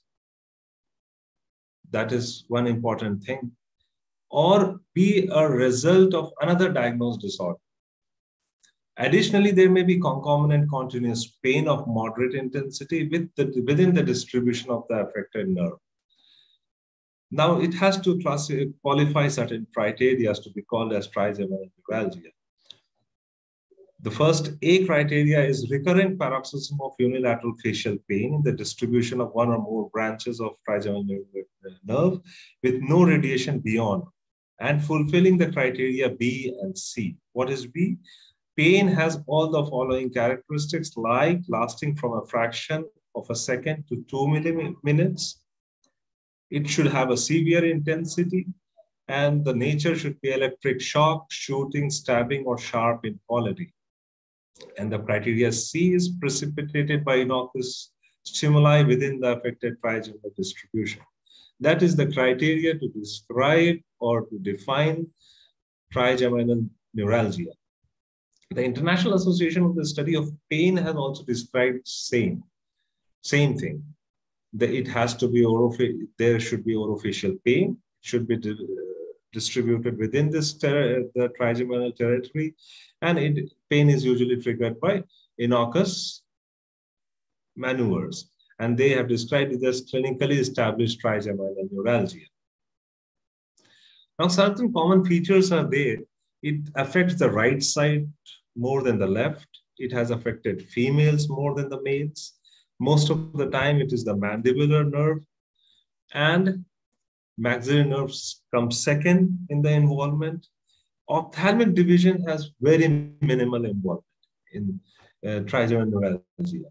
And sometimes you can have combined distribution like maxillary and mandibular both, but it is less. Further, it should have certain trigger zones. Usually the trigger zones are nasolabial fold on the face. It can be upper and lower lip. It can be chin. It can be cheek, or supra or infraorbital region, depending upon the distribution affected. Intraorally, most of the time, we find alveolar gingiva to be the trigger zone. And in the diagnostic criteria in the panel 1, it says that evoked pain is mandatory criteria for the diagnosis of trigeminal neuralgia. But other studies also says that spontaneous pain is also very common. So we need to be really careful when we are diagnosing trigeminal neuralgia that they can have varied presentations. Now, what is the history of presentation? many a times, up to 50% of the patients with trigeminal neuralgia can report the time and onset of pain, and they can remember what they were doing when the pain occurred. That can be one good history of presentation. When we can ask what were you doing, patient can recall that. Next, the duration. It can be of very short duration, split second to 2 minutes. That's the criteria says. But there are few patients you can find who have symptoms up to more than 2 minutes, up to 10 minutes or so. And the number of times it can come in a day can vary a lot. It can be 2 to hundreds of episodes per day. So we can have patients of different nature coming to us having trigeminal neuralgia.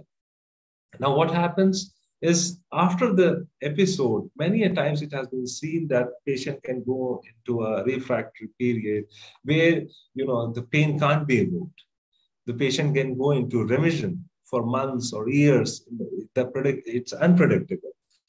But again, it can come back. The pain can come back. And again, same types of episodes or attacks possible per day.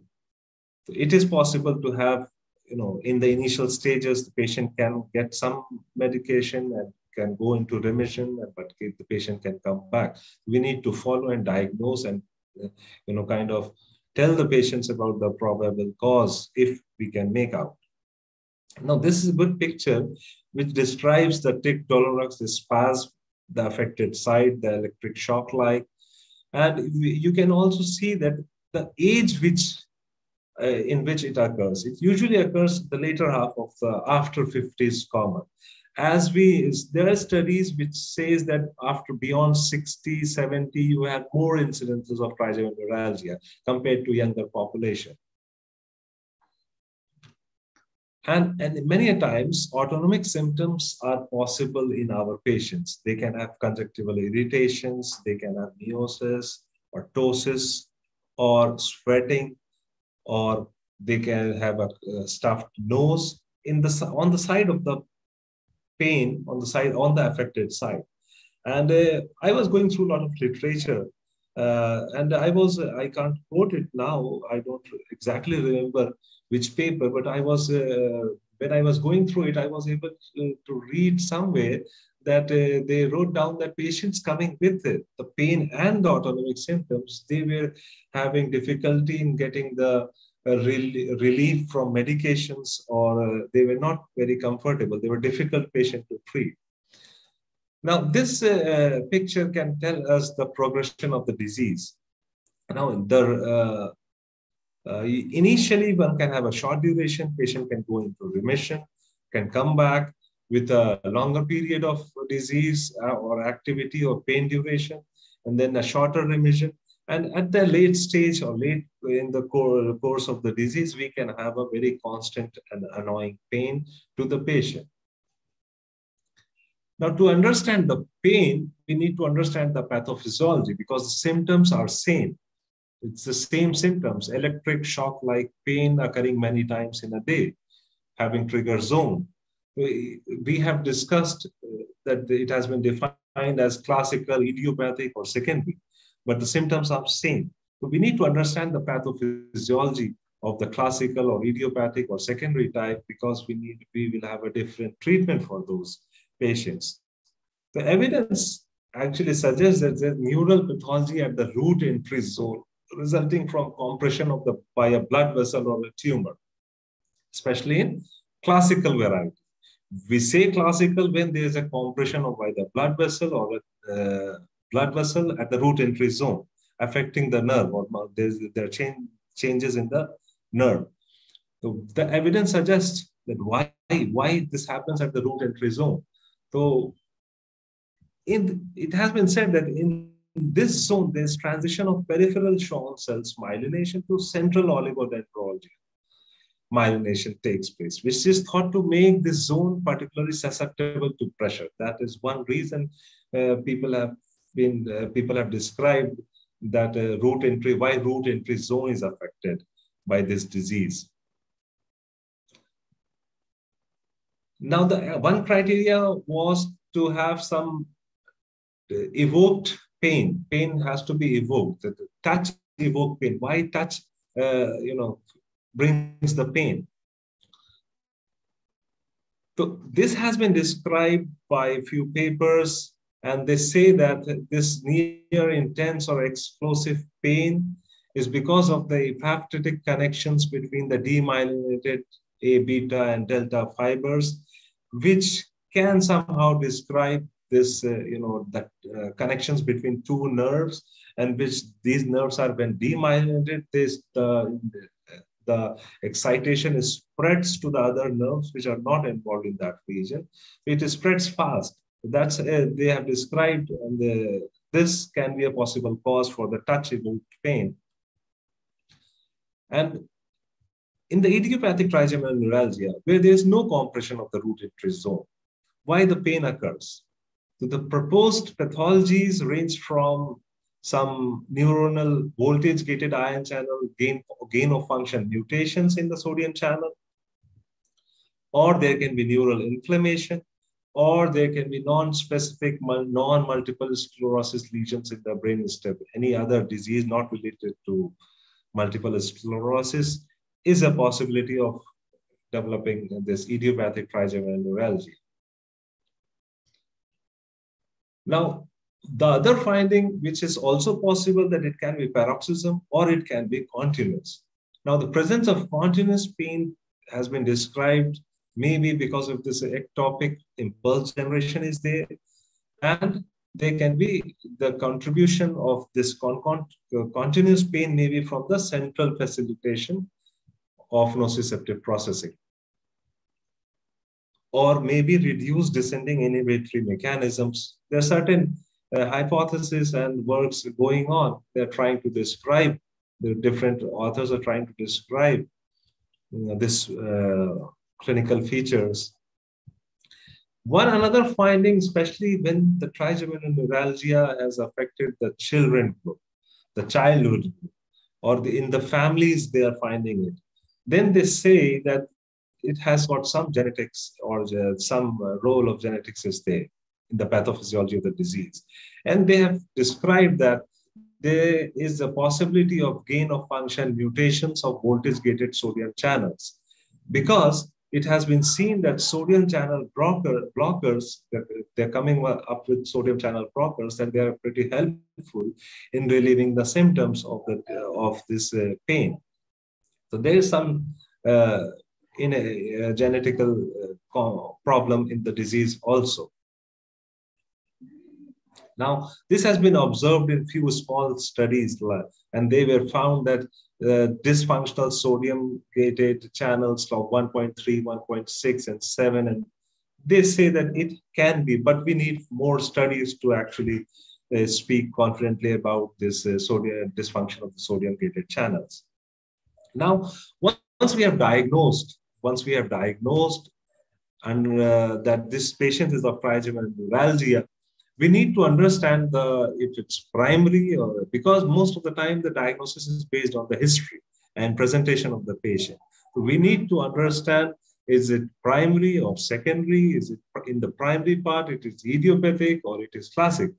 So what investigations we are supposed to do? The most common investigations is MRI. We are supposed to write MRIs, prescribe MRIs to get the picture, so that correct modality of treatment can be given to the patient. Now, in the MRI, it comes which one? 30 Tesla or 1.5 Tesla?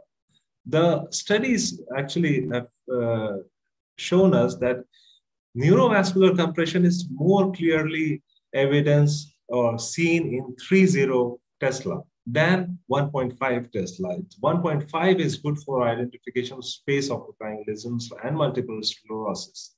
Now, this says that if we have this facility of 30 Tesla and our diagnosis is going to trigeminal neuralgia of this classical or idiopathic type, we should go for 30 Tesla. Now, this radiological picture, if you can see that this is the combination, this is the relation which is possible to have with the nerve and superior cerebral artery, where you can see the compression on the left side. And this is a picture adopted from one case report published in the Stomatological Disease Sciences. And they were able to show the kind of compression of the nerve in that region.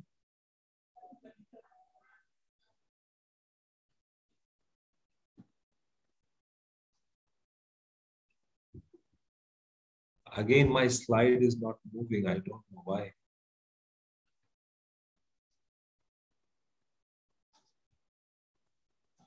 I will again stop share and reshare. Is it moving now? Yes, it moved. Yes, it moved. This is another, again, a picture, a description to show the relation of the superior cerebral artery with the trigeminal nerve. It's very near. And when there's a compression, we find the disease. This, when we write this MRI, this has been found that combinations of high resolution sequences can give us a good picture of vascular contact and the degree of root compression. One is T2 weighted 3-dimensional 3D time-of-flight angiography, and T1 weighted gadolinium MR angiography. If our radiologists do the combination of these three things, possibly we will have a very better idea of the vascular contact.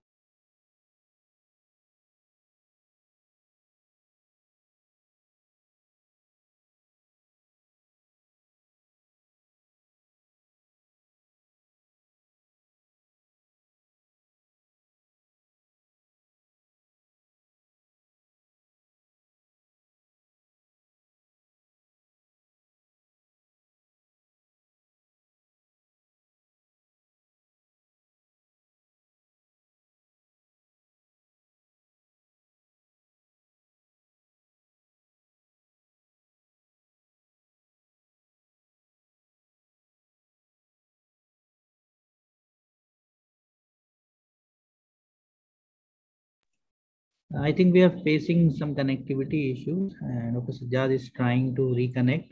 So we'll wait for him to rejoin us.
Am I audible now?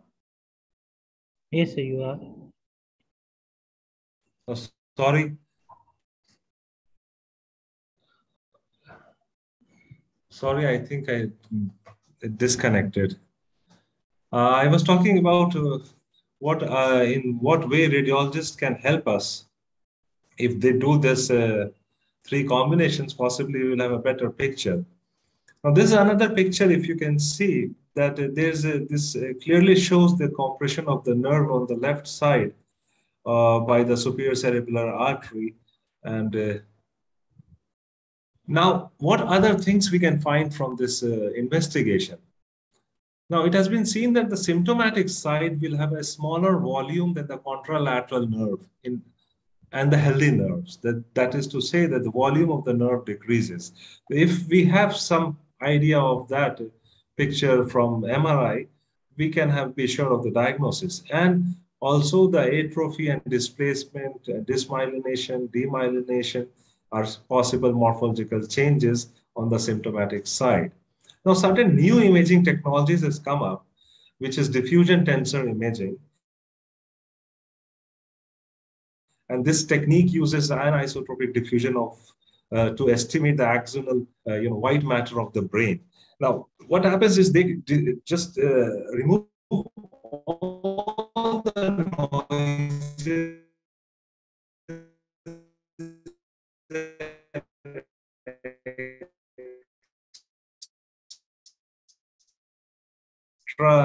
the structures of the brain, gray matter in a better way, techniques. And apart from that gray matter analysis and this white matter analysis, it has shown that when the patient improves or becomes sick, the cortical thickness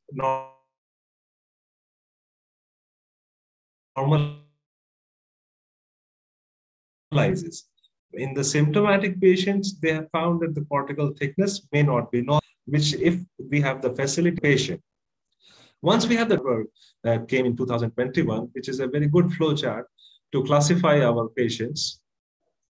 And you can see if we have a diagnosis and MR imaging is suggesting neurovascular compression, then we can classify that as classical trigeneuralgia, purely paroxysmal or with concomitant persistent pain. And if we find a space occupying lesion or any plaques, we can go for secondary trigeneuralgia. For that, the treatment will be altogether different. And if there is no or minor neurovascular compression, we can classify that as idiopathic trigeneuralgia. And it can have both the varieties like paroxysmal or persistent, but the treatment is different. And once we are able to classify our patients, possibly it will help the patient a lot. And this is the challenge, especially to classify our patients in the initial days. Now, coming to the differential diagnosis, once we are going through the patient, there can be some other diseases which can present in a similar fashion. There are a variety of diseases which can come in the similar fashion with some differences, which can tell us how to proceed. One is multiple sclerosis, post-herpetic neuralgia, then neoplasia, then it can be inflammatory or infective conditions, glossopharyngeal neuralgia, cluster headache, depression, atypical facial pain. All these are possible differential diagnoses. I'll go one by one to all those differential diagnoses to just talk about the negative points so that it becomes easy when to get that alarm. Now, multiple sclerosis is usually a plaque of demyelination, and it can present similar to idiopathic trigeneuralgia.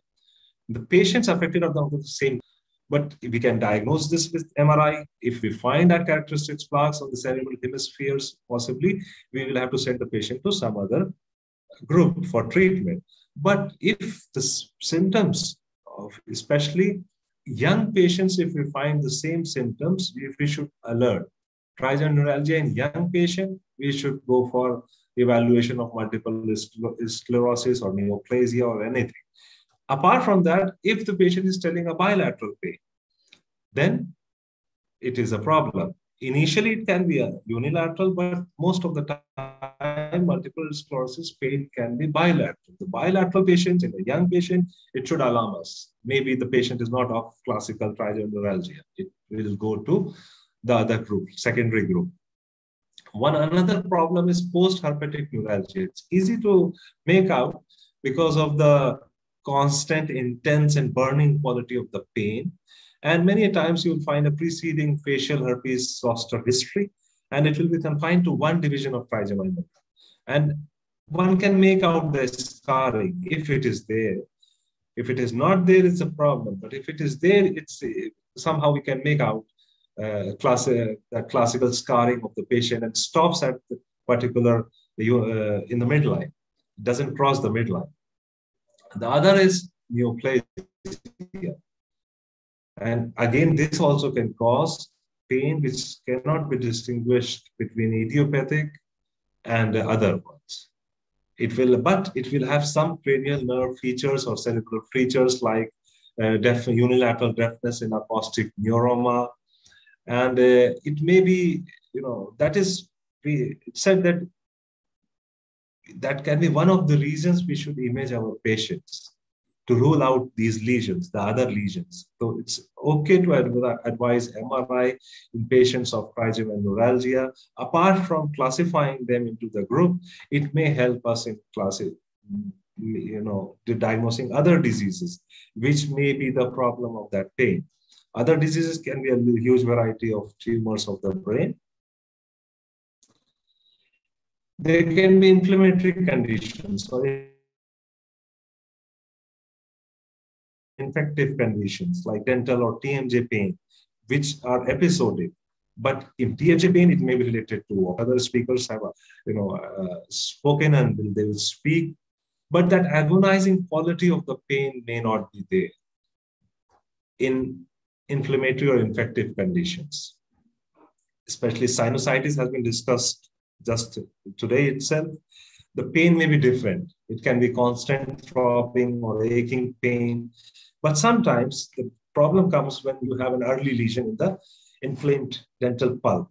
If it is early, you may find there's a problem and it can present you as stabbing pain. That's why many times patients comes to us after having few extractions, after having treatment for opening of the root canal and things like that. So that is a possibility that patient can present. It may be tender and the doctor diagnosed that as a dental problem or tooth problem, and they can go for other treatment, which was not supposed to be. The other is glossopharyngeal neuralgia. This is specific. Quality is similar, but the site is different. It is based in the throat or the base of the tongue. Sometimes it can radiate to the ear, but the quality of the pain is similar. Problem is patients sometimes fear to swallow. These patients, glossopharyngeal neuralgia, they stop swallowing. They become, they stop eating because of that feel that it may come back. The pain may come back so sharp that they stop like that. And apart from that, as we know that carbamazepine, if given to trigeminal neuralgia, it helps the patient and it helps in diagnosis also. But in this glossopharyngeal neuralgia, it may not be that helpful. Again, the microvascular decompression may be the choice of treatment, and here the cause of the artery may be vertebral or any of its branches. But when the pain is in the throat or base of the tongue, we may go for this kind of diagnosis, and we may try to rule out glossopharyngeal neuralgia before proceeding for other treatments. Another is cluster headache. Now, cluster word itself tells us that it comes in clusters. In between the clusters, patient will be fine. In between attacks, patient will be fine. In trigeminal neuralgia, it may not be coming in cluster. Other findings which are possible in cluster headache is it may be confined to the upper part of the face. In trigeminal neuralgia, it's common to have maxillary and mandibular region involved. In this may be upper part of the face, and patient can tell us that pain is centered behind the eye. Other findings also is possible, like watering of the eye, nasal congestion. If the area can become inflamed or color changes in the affected area, pain may be present in the night, last for half an hour or more.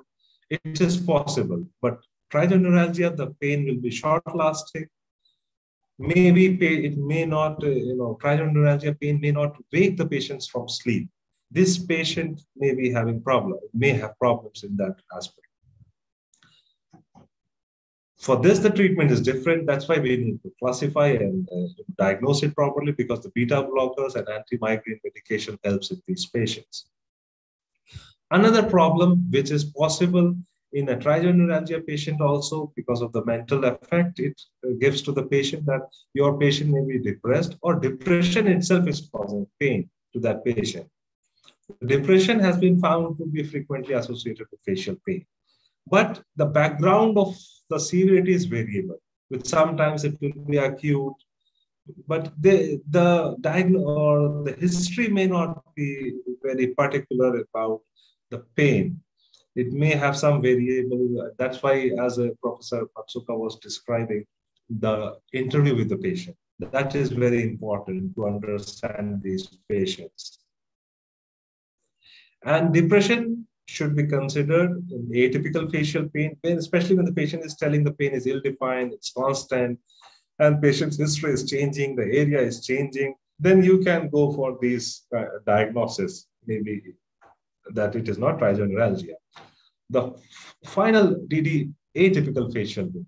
When nothing comes in the diagnosis, we say it's atypical facial pain. It's with the pain, it fails to get the diagnosis. But the features are different. Here, the pain will be not well localized. Very rarely it will be well localized. It may be bilateral. The radiation of the pain may not be related to the dermatome. It may be this, the patient may communicate to you, the way it communicates from one region to another, to another. That is not possible in trigeminalgia. And again, it's maybe constant and severe, this atypical facial pain. And apart from that, it may be refractory to medical or surgical treatment. The vital importance, the important part in if you're diagnosing atypical facial pain, that it is backed by your normal or negative investigations, examination. We need to first, classify that it is not falling into a diagnosis. If you're able to do that, we can say it's atypical facial pain. And the other important aspect when we diagnose the atypical facial pain is the urge to treat that patient by any surgical or any invasive procedures. Sometimes patient will force us to do something, telling that the patient is somewhere here, do this, I think you do this. Or the clinician becomes so desperate that the clinician plans to do something to that patient. But those patients will fail and they will come back having same problem or same pain. So we need to control ourselves when we diagnose that as atypical facial pain. Now coming to the management of trigeminalgia, biggest challenge is the management. It can be classified broadly into two, medical management and surgical management. Now, in the medical management, again, it has gone certain grades. First line treatment, second line treatment, third line treatment, newer treatment, likewise. And surgical management can be classified into two major groups. One is non-destructive and destructive. Destructive here means destruction to the nerve, and non-destructive is no destruction to the nerve. That means at the end of the treatment, you will have normal sensation of the region supplied by the nerve.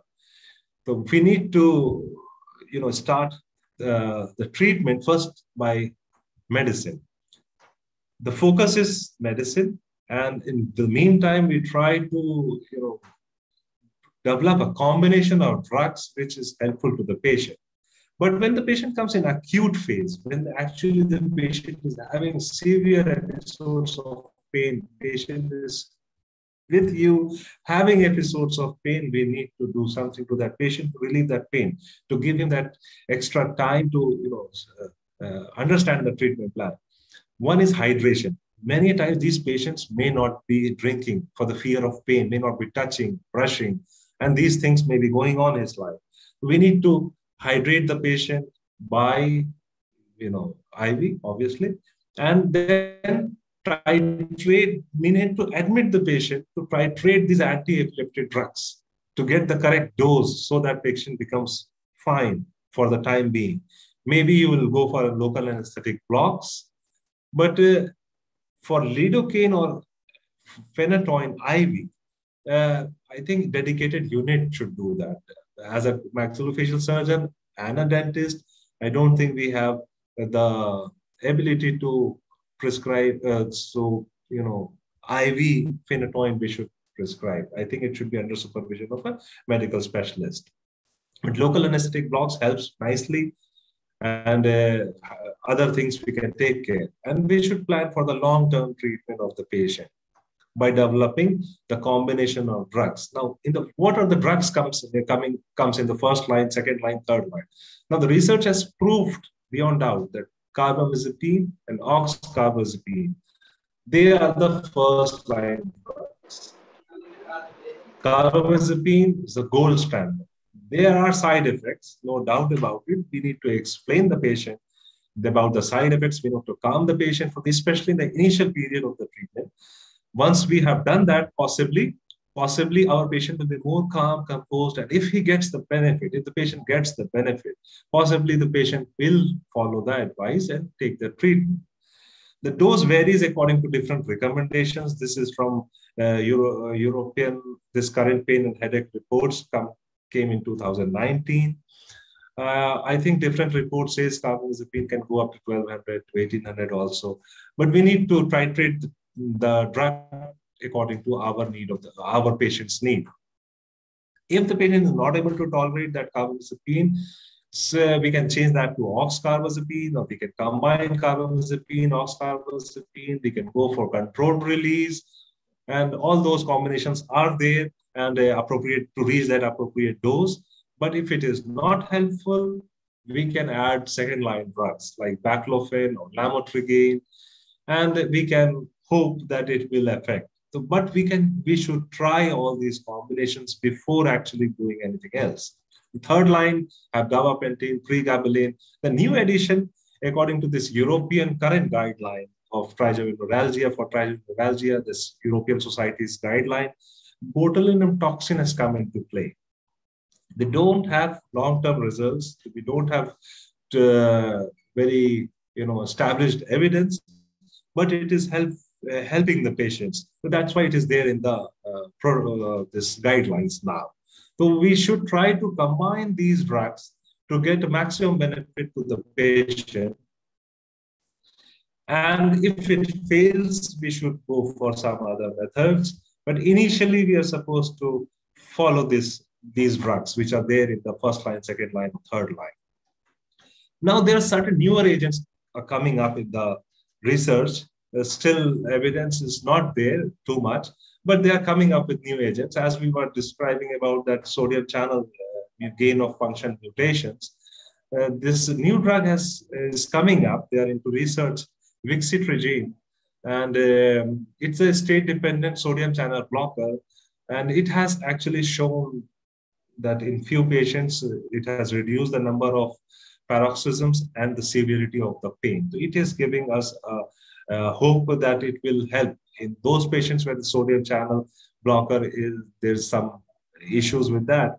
It is helping. So this new drug is coming up. Now, this, as I said earlier, botulinum neurotoxin type A is giving us good results. Possible mechanism, they say it's like release of nociceptive neuropeptides like glutamate, substance P, calcitonin, gene-related peptide in order to, and they reduce central and peripheral sensitization. Since papers have shown significant pain relief, but still the evidence is not very, very, kind of established, but it has come into the guidelines. And after how much time it is coming, I was reading one paper and they were telling that in 60 days, the pain came back. But overall pain score, overall comfort of the patient, all were positive. So it is suggested that if the facility is there, we can try in those patients where nothing is helping.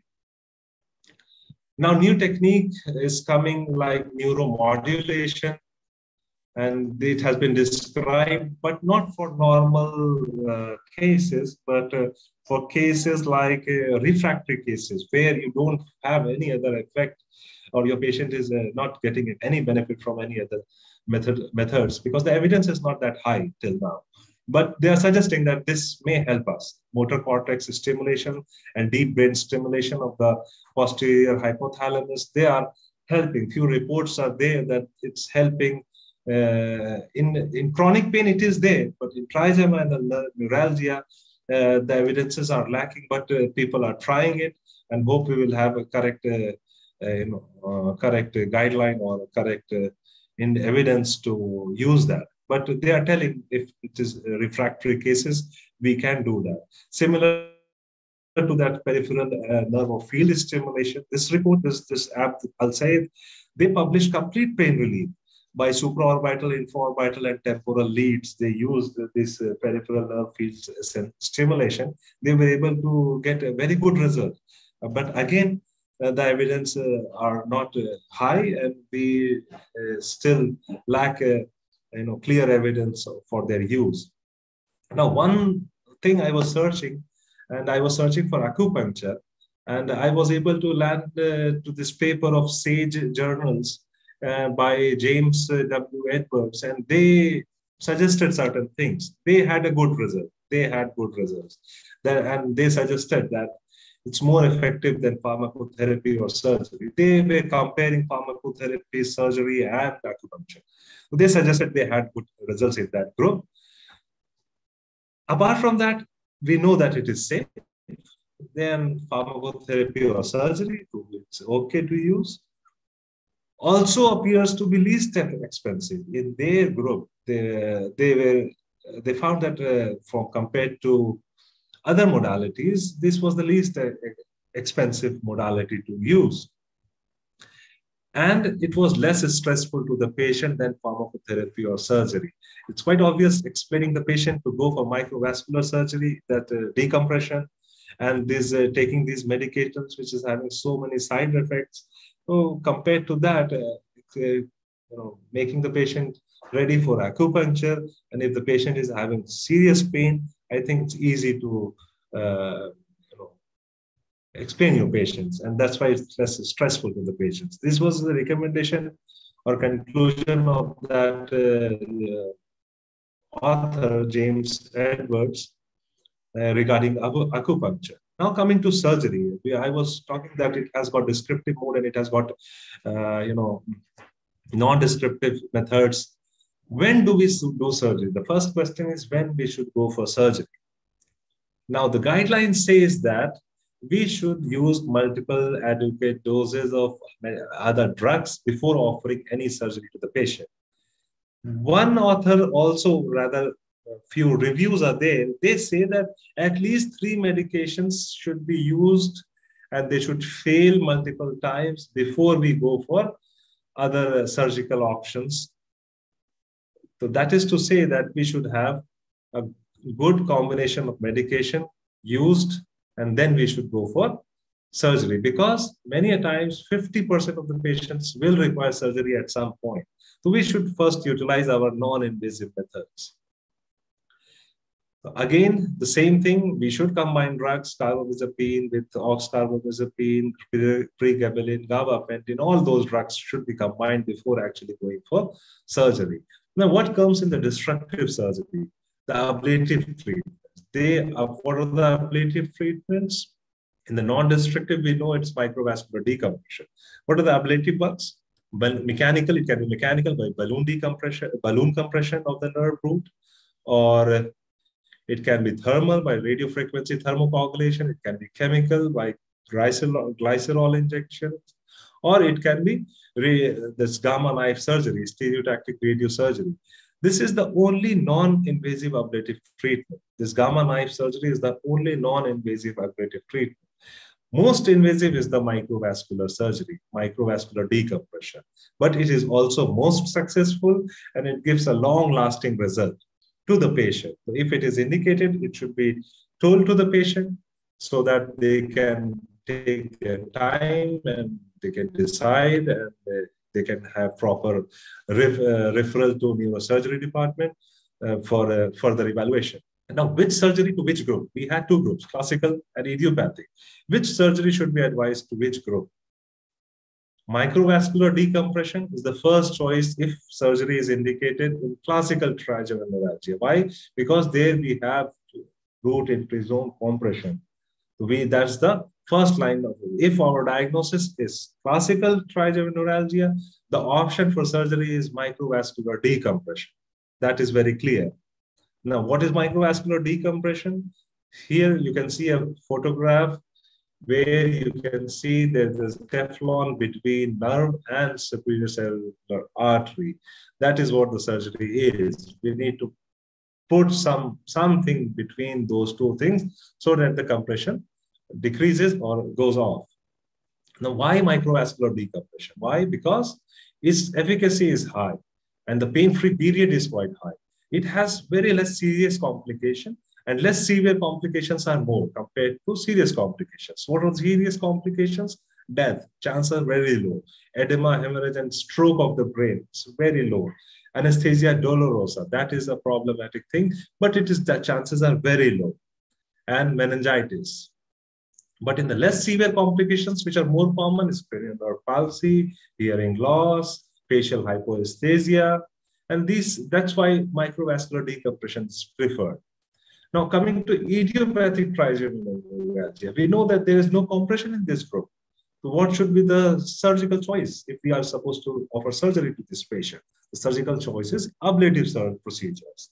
Now, different procedures have given different results. In the series I am reporting here is the balloon decompression. Balloon compression gave the best long-term results compared to gamma knife surgery. Gamma knife next best. Then came the radiofrequency thermocoagulation. The last one was glycerol injection.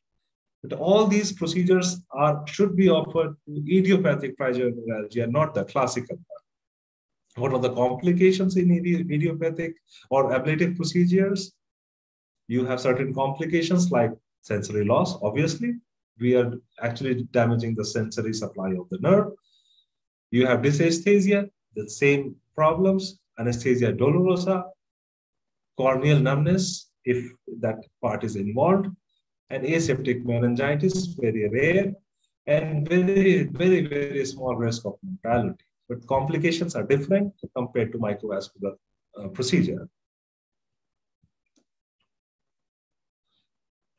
Now, what are the peripheral procedures? There are certain peripheral procedures, and we as maxillofacial surgeon are, the report says we are the one who use that. It's not advised in the initial thing, but it's common in the maxillofacial setup. Those peripheral procedures are neurectomy, alcohol injections, and cryotherapy. These are done, but it is not advised.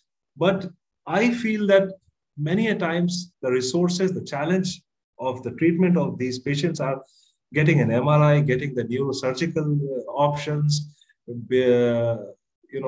tolerating all these drugs. These patients becomes a problem. When they report, they want some relief. And these are less invasive things, though they are not recommended and not clearly recommended, but maxillofacial surgeons and maxillofacial settings, we do this.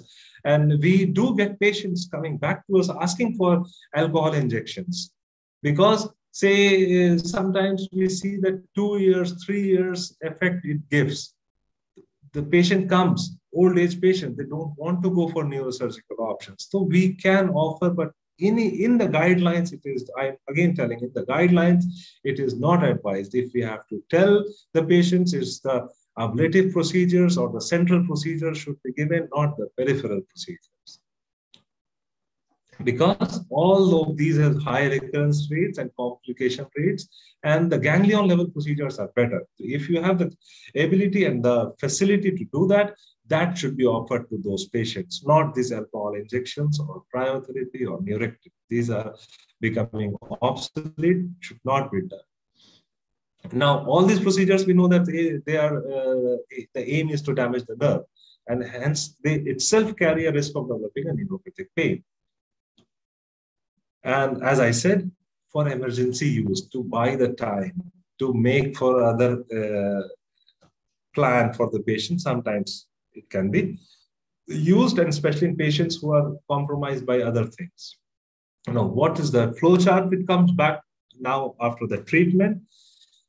If the classical trigeminal neuralgia, we should go for pharmacotherapy, microvascular decompression, gamma knife surgery, or ganglion level surgery.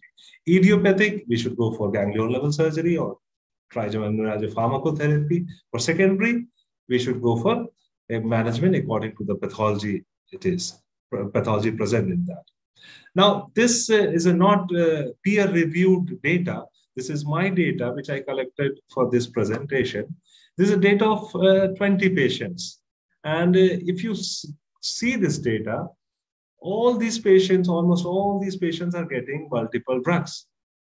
All of them are getting carbamazepine and other allied drugs, this second line, third line, whatever you say. And most of them have gone through alcohol blocks. One has gone through cryotherapy. I'll tell what's the problem or the challenge we face in our clinical setup. If you again see that there are few patients like this patient, if you see, follow my cursor, 17-year-old male. He was not diagnosed with any tumor, but he came with classical symptoms, and the follow-up is short at the moment. This follow-up is really short. We can't say how much longer he will be there as pain-free. But if you see one more patient, this one, if you follow my cursor, this 81-year-old female.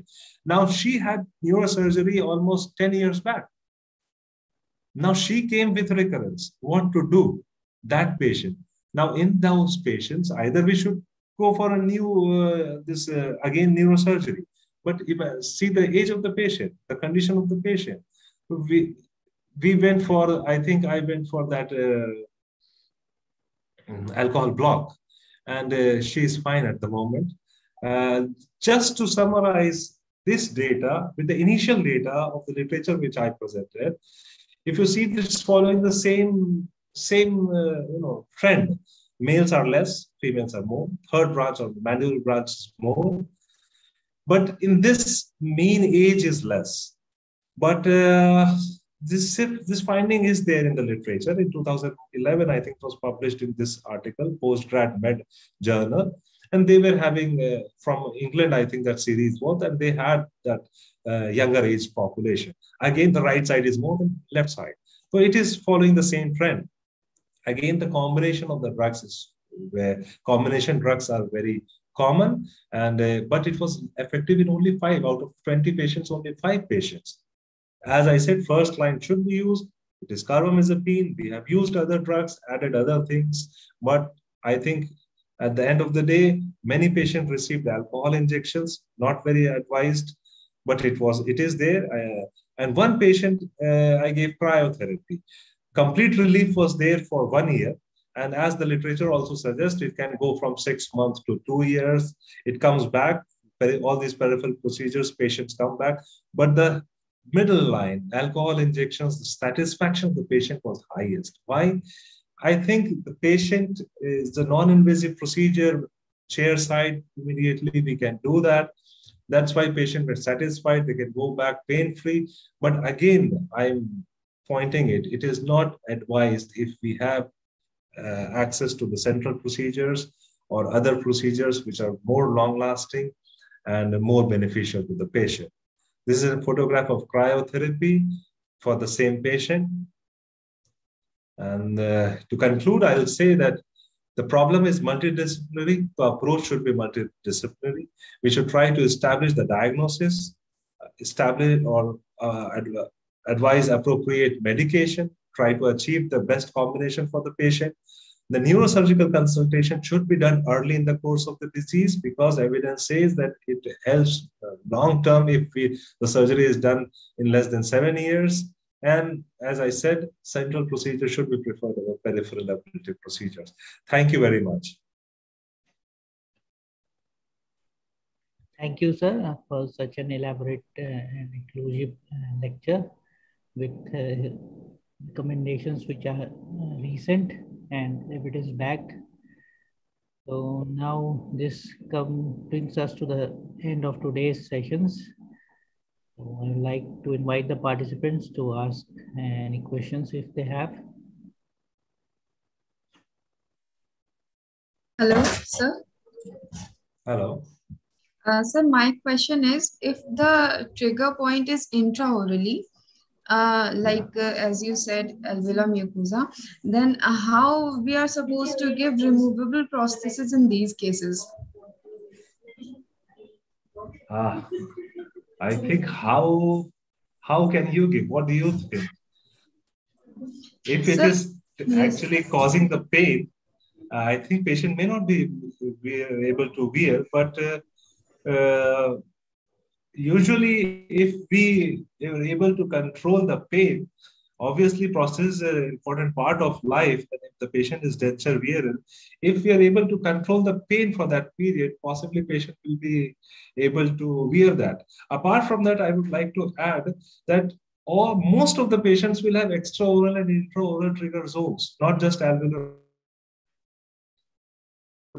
mucosa. I told about the most common region. It can be in the lateral aspect, anterior of the ramus, the long buccal supply. It is possible. In the mental region also it is possible. Lower lip intraoral mucosa, it is possible. It is not that only alveolar mucosa, it's common side. And that's why many patients go for that root canal treatment or extractions or periodontal procedures.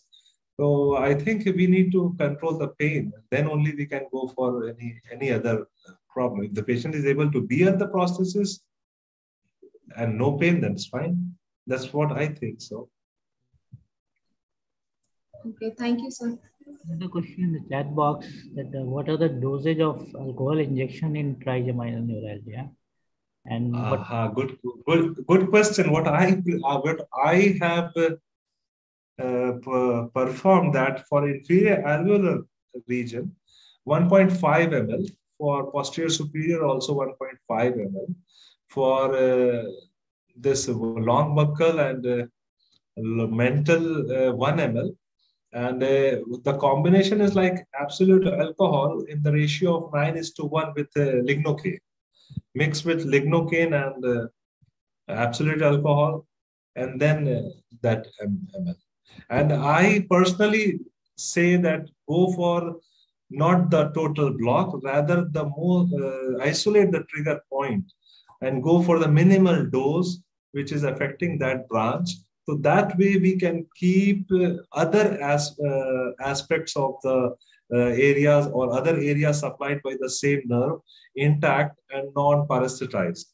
So I believe that is less invasive compared to giving a total block like inferior alveolar nerve block, which is going to kind of block the whole inferior alveolar nerve supply. Instead of that, if we go for the especially only at the trigger zone, so I think it helps the patient and it limits the dosage, and it also satisfies that part which I am telling, that if there are central procedures available, go for central procedures. So I try to kind of decrease my invasiveness as much as possible. Okay, so there is another part of question asked by same participant, Dr. Devendra. What is the prognosis of this surgical intervention in treating trigeminal neuralgia? The prognosis of microvascular this decompression is very good. The evidence says that it may be, as in my patient, she was pain-free for more than 10 years. So this is the most long-lasting is microvascular decompression. The only challenge is the availability of facility, the ability of all the investigations and the affordability of the procedure. But that is the best results we get for this classical one is microvascular decompression. That's the literature says. I think neurosurgical people will be better to answer that part, people who do it actually. Another question is from Dr. Sidra. She wants to know that what is... emergency department.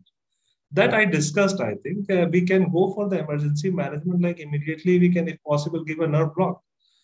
Patient will be fine for that particular duration of time till the nerve block remains effect. And during that time, we can, kind of plan, discuss the nature of the pain, discuss other aspects of the pain to diagnose. If it's a diagnosed patient is coming, it's different. But if to diagnose that thing, to get the time, by the time, I think nerve blocks and the infusions of lidocaine and all, they are helpful. And it should be done under supervision. But in emergency, we have to do that. We need to go for nerve blocks, lignocaine nerve blocks, to calm your patient, to release the stress and then talk to your patient. I don't know about the laser therapy. I have not found any literature, Tiwari sir. I was not able to find any literature suggesting laser therapy for apart from gamma knife. It came gamma knife surgery. Okay, it came in my mind so that I wish to know that you have done. Sir, gamma knife is getting good results. That's the least invasive, the ablative procedure. The gamma knife surgery is non-invasive. A laser, I don't know, sir. Thank you. Thank you. Shua is telling that medications for all three types are same. Yes, it is same. Not the three types. The secondary one needs something else according to the diagnosis, but the idiopathic and classical, the treatment is same. Medicinal treatment is same.